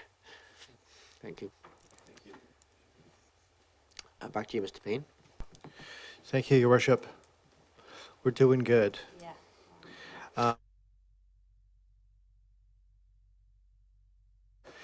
So if Mr. Meikle wants to join me, we'll talk about Parks, Recreation, and Culture. So I thank Council very much for slogging through all the information, a ton of information today. Again, in the interest of time, I would really like to focus on new stuff in the capital budget. A lot of this stuff will be capital replacement. Again, the facilities departments have done an excellent job providing a long-term replacement plan to finance for review, and so we're integrating that every year. A lot of the projects that are rolled up into programs here were already contemplated in the 2022 plan, so I'm just going to probably skip by those and talk about the differences. But there's still a lot to talk about. We created program funding in Parks, Rec, and Culture, I believe, last year, just so we could report it on a higher level. You've got your facilities capital program here, your vehicle and equipment replacement program, and parks and playground equipment. And then there's components that make up all of that. You also have your public art fund and just the capital contingency as well. Okay, so we're into the PRC facilities program here. The first line item here is all life cycle replacement of existing infrastructure. Most of it was included in the last year's plan, except for, of course, 2027, which includes things like street sign replacements, millwork, compressors, divider walls, parking lot maintenance, all very operational stuff. And what we endeavor to do is ensure, again, when we're working with the Parks, Rec, and Culture Department, if there's any upgrading to facilities, potentially increasing service levels, those are disclosed proactively to council. So when I tell you that this is all replacing like for like, I truly believe that in discussions with the various departments. And so, you can approach your decision-making a bit differently under those circumstances. You notice we have a carryover project here for parking lot rehabilitation options. That was really, we had the parking lot budgeted in prior years, and then there was some work that needed to be done to rehabilitate Balka Creek. So funds were used there. This is really leftover funding, so it's not targeted for anything specifically at this point. I've just retained it in the budget in case that comes due. The Henderson gym roof replacement, that was approved. That was approved in last year's budget. I don't believe it's been out to RFP yet. Correct? Yeah, it hasn't been out to RFP. So, but that's a large project this year. Park facilities, everything that's in there was there before, except for there's the addition of the Windsor Rugby storage shed. So maybe I'll invite Mr. Meikle to just comment on that project if he could. Respect of that project budget. Welcome to the meeting, Mr. Meikle. And for those at home, Mr. Meikle is our Director of Parks, Recreation, and Culture. Welcome. Thank you, Your Worship. Yeah, there's a very old rugby shed, which is hard to see because it's pretty much covered by ivy and other plant life down at Windsor Park. So heavily used by Castaways Rugby and by I believe there's also storage of our parks, some of our parks equipment and other stuff in there. It's in desperate need of replacement. So we are in discussions with the rugby club about some support and perhaps some cost sharing models there, but we're in the process of that. Thank you. Continue, Mr. Paine. Thank you, Your Worship. So moving on to the next capital program line item here, the Carnarvon Park Building and Park Design. Council may recall that last year we had both the building design in the plan as well as the Carnarvon Park design. The Carnarvon Park design, however, was contemplated for 2026, I believe, in the last plan. In discussion with the program manager for facilities and asset management, Parks, Rec, and Culture, and finance have recommended that those projects be combined. So we've put those funding together because really the building design and the park design, they really impact each other. So those project budgets have been placed together in 2023. It is an increase to the overall funding that was in the 2026 plan by about $92,000. And then the actual construction of the building is also in the budget, and that you see that as an increase as well. Asked for some input from Mr. Graham in terms of unit rate costs, but we haven't done any Class D estimates or anything of that nature. We really do anticipate that this work will be underway, and it's been approved. So the preliminary work is underway by the Parks, Rec, and Culture Department in cooperation with Mr. Graham. And sorry, did you just agree? Yep. Thank you, Your Worship. Thank you, Director Paine. I just wanted to specify the park piece is actually the water park there. That's the two pieces we're combining together. So not the whole park as a whole, but the actual water park facility there. Can I ask one question on that since you brought it up? In the plan, there was a discussion of a walkway around sort of the circumference of the park. Is that so? That would not be included in the kind of the staging that we're looking at right now. Thank you, Your Worship. No, my assumption is that would not be included at this point. This is really focused on the building and the water park, which are essentially attached to each other. So, great, thank you. Go, Councillor Appleton. Thank you, Your Worship. Just while we're on the subject, this is specific to the building, so while we're on the subject. At what point, this implies design and build, but my assumption would be that there would still be some interface point with the public to talk about the design and the potential usage of the building, what specific facilities would be incorporated within, and what the design would incorporate. Is that still the case? Michael? Thank you, Your Worship. Yes, that is still the case. Thank you. Please continue, Mr. Paine. Thank you, Your Worship. The next line item there, Monterey Building Maintenance. Most of that stuff Council saw in previous versions, the 2022 financial plan. There is an additional $11,000 in capital maintenance items that have been identified for Monterey, as well as in 2026, $52,000 for the library carpets. And in 2027, of course, that's a new year in our financial plan. That includes 5 different life cycle capital maintenance projects. So again, Council can, if you want to know the details of what those projects are, we're happy to share, but we've just rolled it up into general capital maintenance there.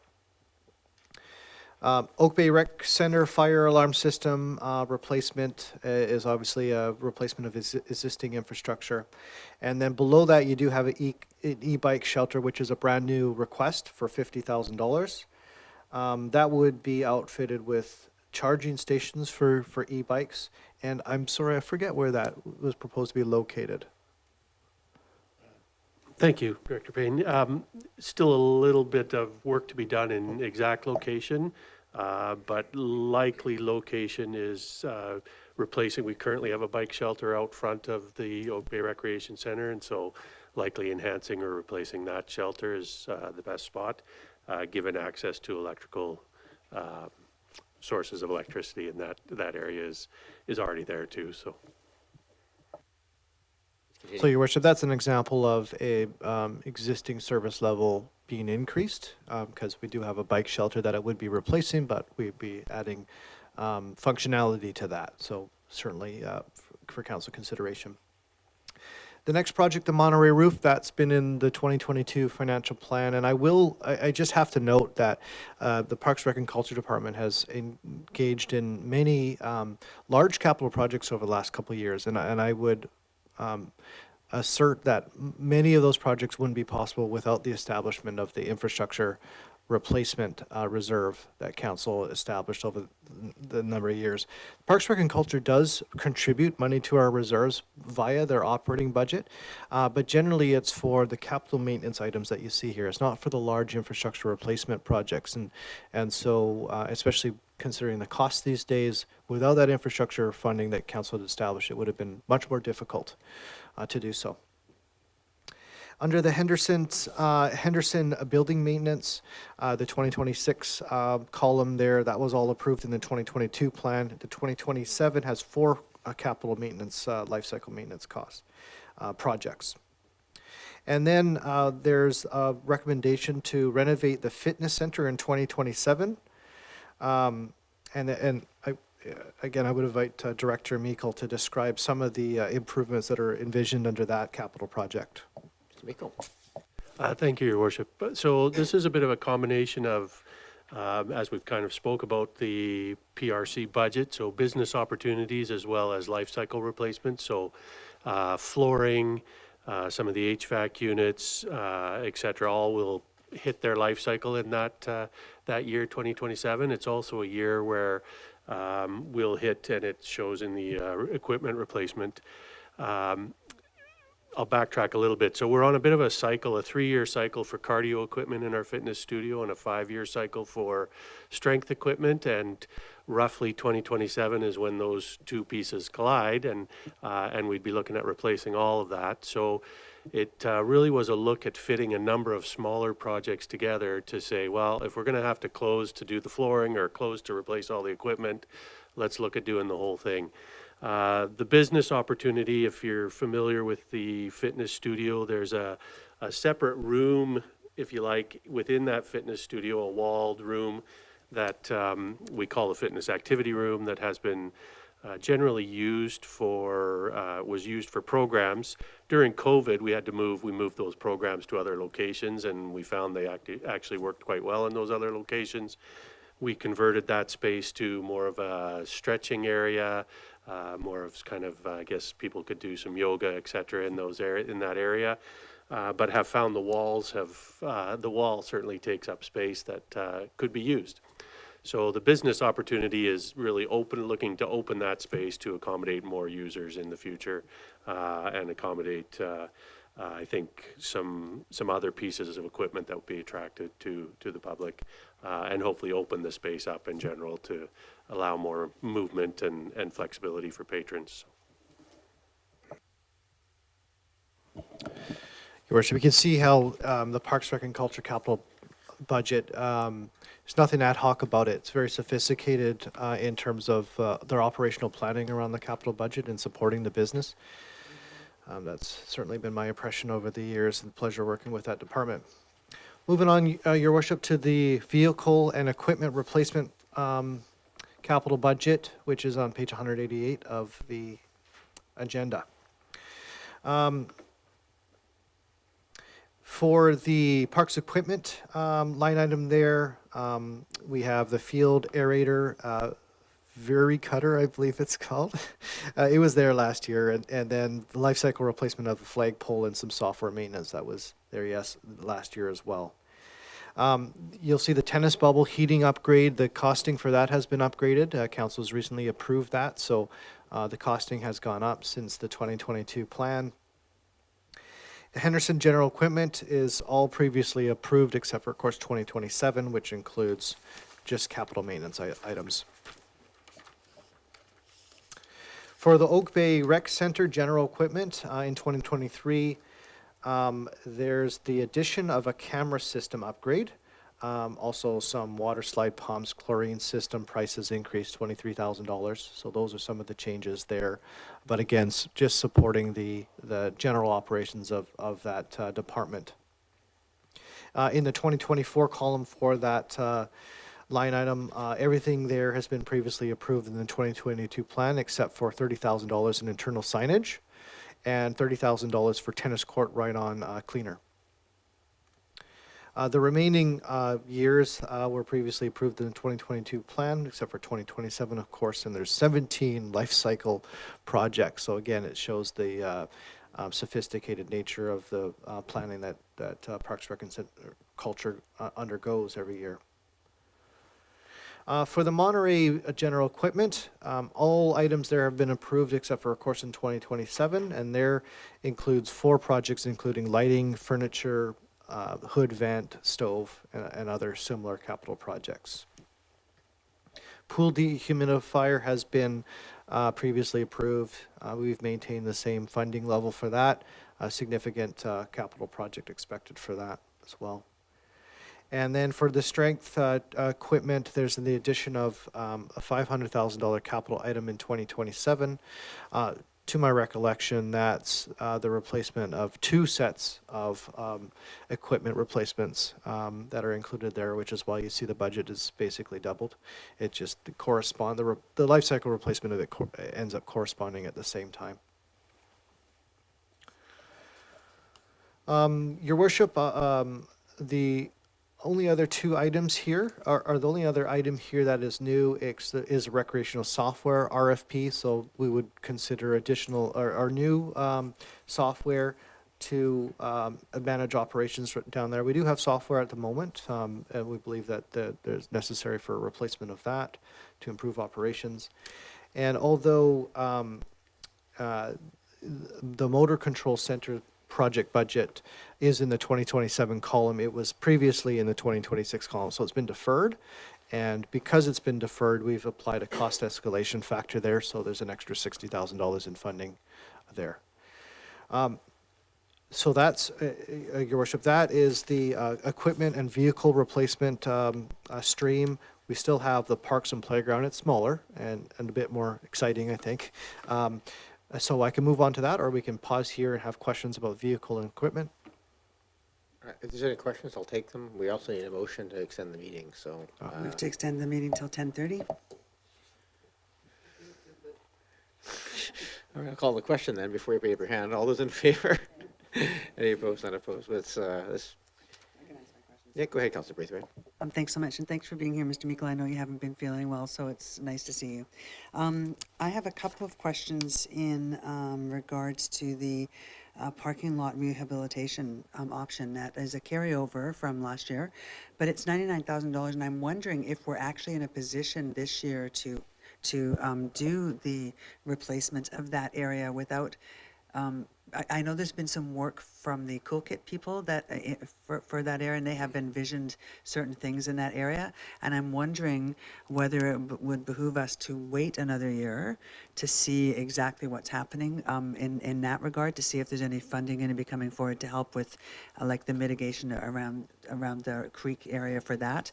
And that then would free up $99,000 in this cycle that we could push to next year that we could perhaps use for something else. And so do you have any ideas on anything that's coming forward for that? One that touches all the departments pretty much. Go ahead, Mr. Meikle. Yeah, thank you, Your Worship. Part of why, so that money was originally set aside to pave the upper parking lot at the B Street Oak Bay Recreation Center. And concurrently, was when the sloughing of the creek side, the Barker Creek side there happened. And so that sort of put a hold on some of that upper lot paving. And then from there, we land in the same place as you're saying. There, some other ideas started to creep up in terms of work done around Barker Creek and the walkway. And so we do have some further work to do there. Hope to be working closely with Public Works and Engineering on those pieces, but you're right, that may very well get held another year. It just makes sense we're not going to pave it and then do that other work and then repave. And so, yeah, we'd be holding until we get there's some further design work needed with that Barker Creek plan for sure. Thank you. Thanks. So if we're taking $100,000 and putting it, then maybe we can add something back in somewhere else. She says, hopefully. My other question was around the motor control centers. I don't have any idea what that is, and I've been on this council for a long time. But I now hear that we've deferred it, so maybe I don't have to worry about it, but maybe you want to touch on it. Go ahead, Mr. Meikle. Sure, thank you, Your Worship. So essentially what that is, and I'm a layperson in all of this myself, so is the control center for all of the systems within our buildings so that they're all operating efficiently and operating together. We deferred it because of a few other projects that were on the go and wanting those to be complete and then tying them into a system that gives our maintenance team a higher level, better level of control over how those systems operate. So that's the essence of it. It's really just as it sounds. It is a control system for our HVAC units, our airflow, our heating, and we'll be tying into some of our other. So, for example, the tennis bubble heating project would be tying into that, and we'd have control there. Same thing with. There's potential for some of our lighting systems, some of our pool and ice plant operations can all be tied into that as well. Mr. Meikle.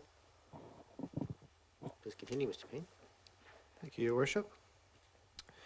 So the next program area in Parks, Rec and Culture is the parks, and a number of the parks, they've been approved for several years in various versions of the financial plan, but COVID really interrupted, I think, progress in replacing a lot of our playground infrastructure. So personally, I think this is an exciting part of the budget. Maybe I shouldn't show what I'm excited about versus what I'm not. I've got 3 young kids. So nevertheless, all of these playground replacement projects were approved in the prior year.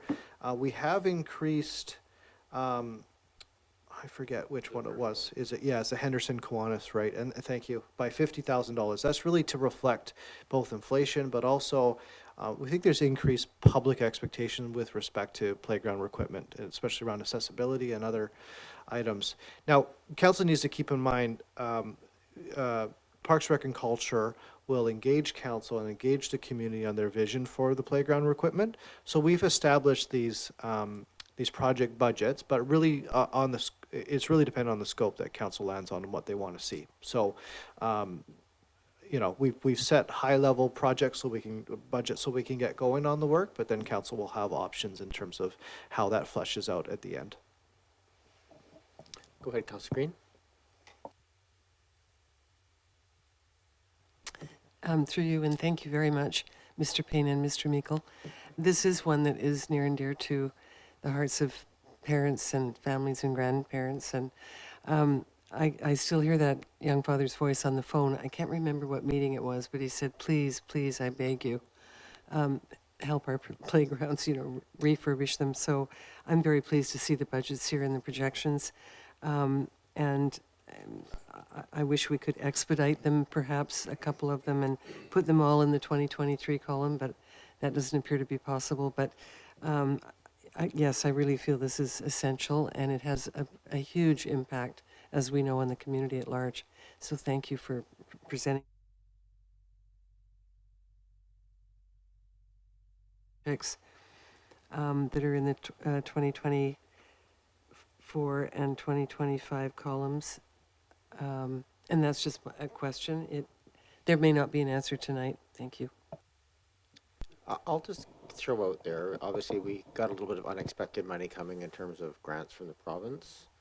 And so I think we'll have that discussion a bit more fulsomely as we sort of contemplate how we're going to direct it. But I wouldn't say no, it's not possible, because we do have some other funding that we're not expecting that isn't in our standard capital plan. So not going to presuppose where that priorities will be, because I think when we contemplate, I think I've spent it 10 times over already, so I'm trying to yeah, so I think, but no, I think we always have those options, especially right now. Go ahead, Councillor Braithwaite. Thanks very much. Yeah, I reiterate your comments to Councillor Green. Maybe we could take that $99,000 from the parking lot and put it into parks. Who knows? My only other comment was, and I forgot to say this before, that around your fitness center renovation, I remember a few years back we did a renovation at Henderson, and it was because we had a shelf-ready project ready to go, and a grant opportunity came up, and we were able to just put it in, and we received that grant. So I'm hoping that we'll be able to do something perhaps similar to that for the fitness center renovation too. That might be really great if we could do that. I know you guys have always got your eyes open for it. So, Mr. Meikle. Thank you, Your Worship. That certainly would be the hope, as we, that's part of why it's 5 years out from now. So we start some of that work and get moving on that, and then hope that some infrastructure grants become available for that kind of thing, yeah. Great, thank you. Okay, please continue, Mr. Paine. Your Worship, there's not much more to continue. Now, we're still working with the version 1 of the financial plan. I almost rushed a number of changes. There's clear edits that need to happen.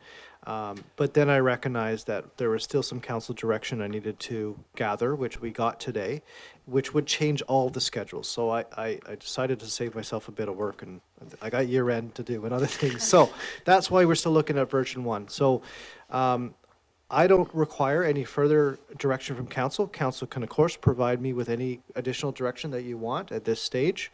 I will take all that direction. I'll prepare what I hope is the final version, and I'll bring that forward to council for consideration with the actual financial plan bylaw for adoption in somewhere mid-April. Go ahead, Councillor Green. Could I request that we get, for those of us who like a hard copy, that once the new financial plan draft is updated, would you mind someone providing hard copies? I really appreciated it. I managed to get a hard copy, and it's very helpful. Thank you. Thank you. Go ahead, Councillor Patterson. Thank you, Mayor. And just a quick question for Director Paine. I noticed that the life cycle costs on the projects as they are sitting in the budget right now add about just over 2% to future years' budgets. Have those amounts been factored into any of the future years' budgets, or are they in addition to what we see before us? Mr. Paine. The majority of those costs, through your worship, would come from the Carnarvon Park building. I believe 1.5% of it is from there. And no, I don't believe that the additional operating costs have been integrated into the financial plan. That would be an additional 1.5% in years 2026, I believe, at the earliest. Yeah. Thank you for that. Go Go ahead, Councillor Smart. I'm just curious, when we're looking at life cycle cost analysis for new buildings, are we assuming that we're going to be progressively building to a passive house standard and having low operational costs, or what is the standard being used? Mr. Paine, do you want to answer that? I do, yes, Your Worship, and an excellent question.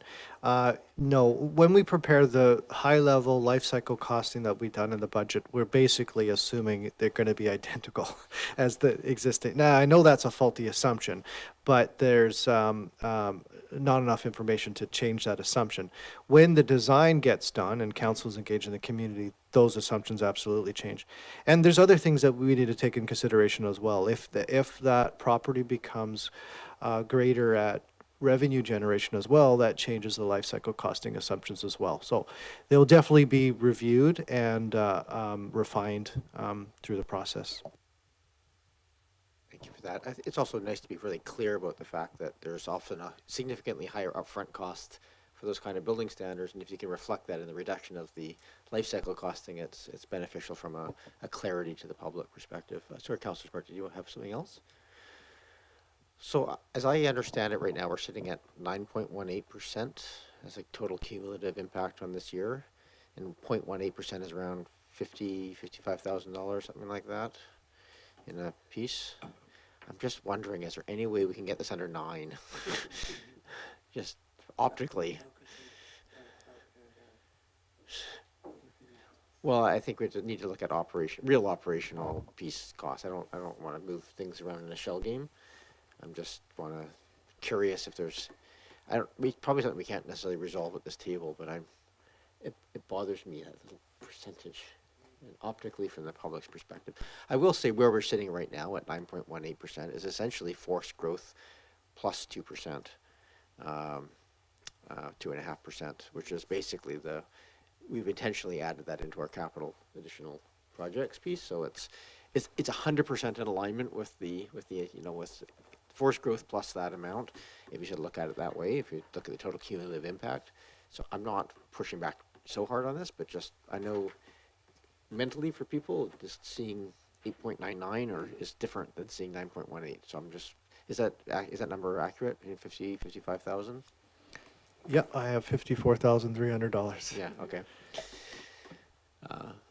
So what's the next step in this process then? If we, given the resolutions that have been made here, you will go away and bring back a financial plan bylaw that we would then approve, is that correct?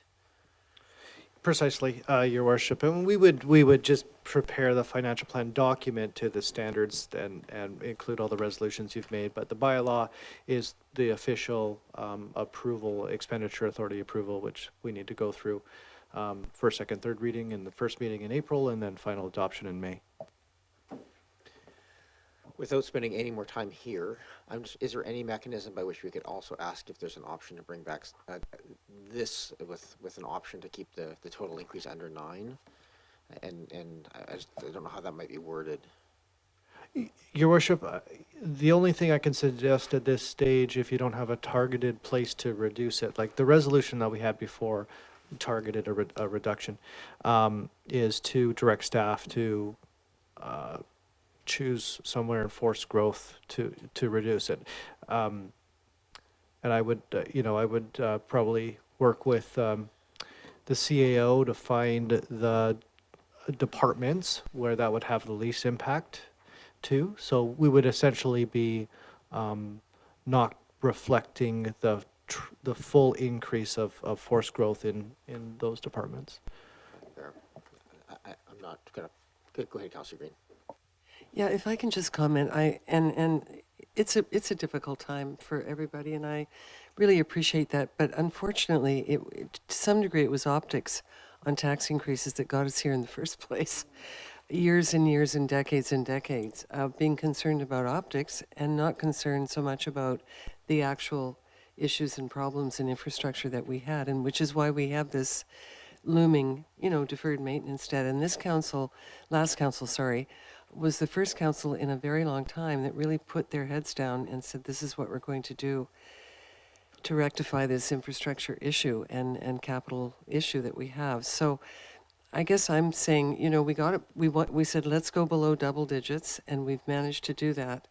I'm just concerned that if we keep whittling away at it, we're going to defeat the very reason why taxes are a little bit higher, and that is because of the investment in infrastructure. We have really worked hard on that investment for Councillor Smart's benefit. You know, the last council took a risk. I mean, it wasn't easy to make those decisions. So I would hate to see us undo something unintentionally. So that's all. Thank you. Thank you, Councillor Green. I'm just raising it as a point. I don't, but I do appreciate the comments, and you're right. I think I would not, to the comment of like going and finding something short term. I would never support that. I don't think that's the right way of ever doing these things. But go ahead, Councillor Braithwaite. Thanks. Yeah, I would agree. I mean, it's, I think if there's something that's glaring that we can take out and we can get below 9, then great. But I sat on this council from 2005, and there were times when we would sit around the budget table line by line by line, and we'd go through. And if it was going to be over 3%, we would start cutting things. And that, to me, was not the way it should have been done. And I'd say, can we not add in for X? And they'd say, no, we want to be below 3%. I don't want to be doing that. I agree with you, Councillor Green. It's important that we stay the course. And yes, it's a large increase. If we could, as you said, find something that's glaring that we could take out, then great. But otherwise, I wouldn't want to support anything. Yeah. Fair enough. I just throwing it out there as a point, but the only thing I could even contemplate would be the reducing the increase to the capital replacement, but that certainly wouldn't be comfortable for me to do. Councillor Patterson. Thank you, Mayor. And I agree with what Councillor Green and Councillor Braithwaite said. I mean, they're tough decisions, but we decided to take this course, and there's a risk if we don't, because we will have higher unplanned expenses if we had continued in the way of previous years. But I think considering to what the extent that we are attempting to move forward with the infrastructure and other budgets to deal with the aging facilities and the reporting we're getting now, I think it's really important that we also focus on a positive communications messaging that identifies the deliverables to the community. We do all of this analysis of what it is we want to do in the district, but we need to share the information because there are positive things happening, and so I think that has to be part of the messaging. It is difficult in the economic situation that we are in right now, but the directives from the community was certainly to fix the infrastructure. So I think everything that we can convey to the community of how we are moving it forward, really, it's our accountability, and so as a council, that's what we should be messaging out to the community. So I hope that that's also part of the planning, and because Mr. Paine, Director Paine, I'm sure he will be able to and would love to articulate it to all members of the community as often as possible. But I think probably we have to rely on his assistance to just make sure that we do get a good messaging out to the community. So thank you. Thank you. I don't see any other hands up at this point. So direction-wise, you're sufficient at this point, Mr. Paine? We got a thumbs up for the record. That the minutes reflect. Just one thumb up, not two. Okay, well, with that, before I call for a motion to adjourn, I know we're tired. I just want to express my appreciation. It's the financial, plan as laid out here, an immensely readable document intended for lay people and experts alike. Really, I just want to express my appreciation to staff for this. I know a lot of the service work, I know a lot of the efforts have been made here to find that balance on what is needed to provide services at an effective level, how to keep costs down in what has been a very difficult year. COVID has been difficult. This year is difficult with inflation.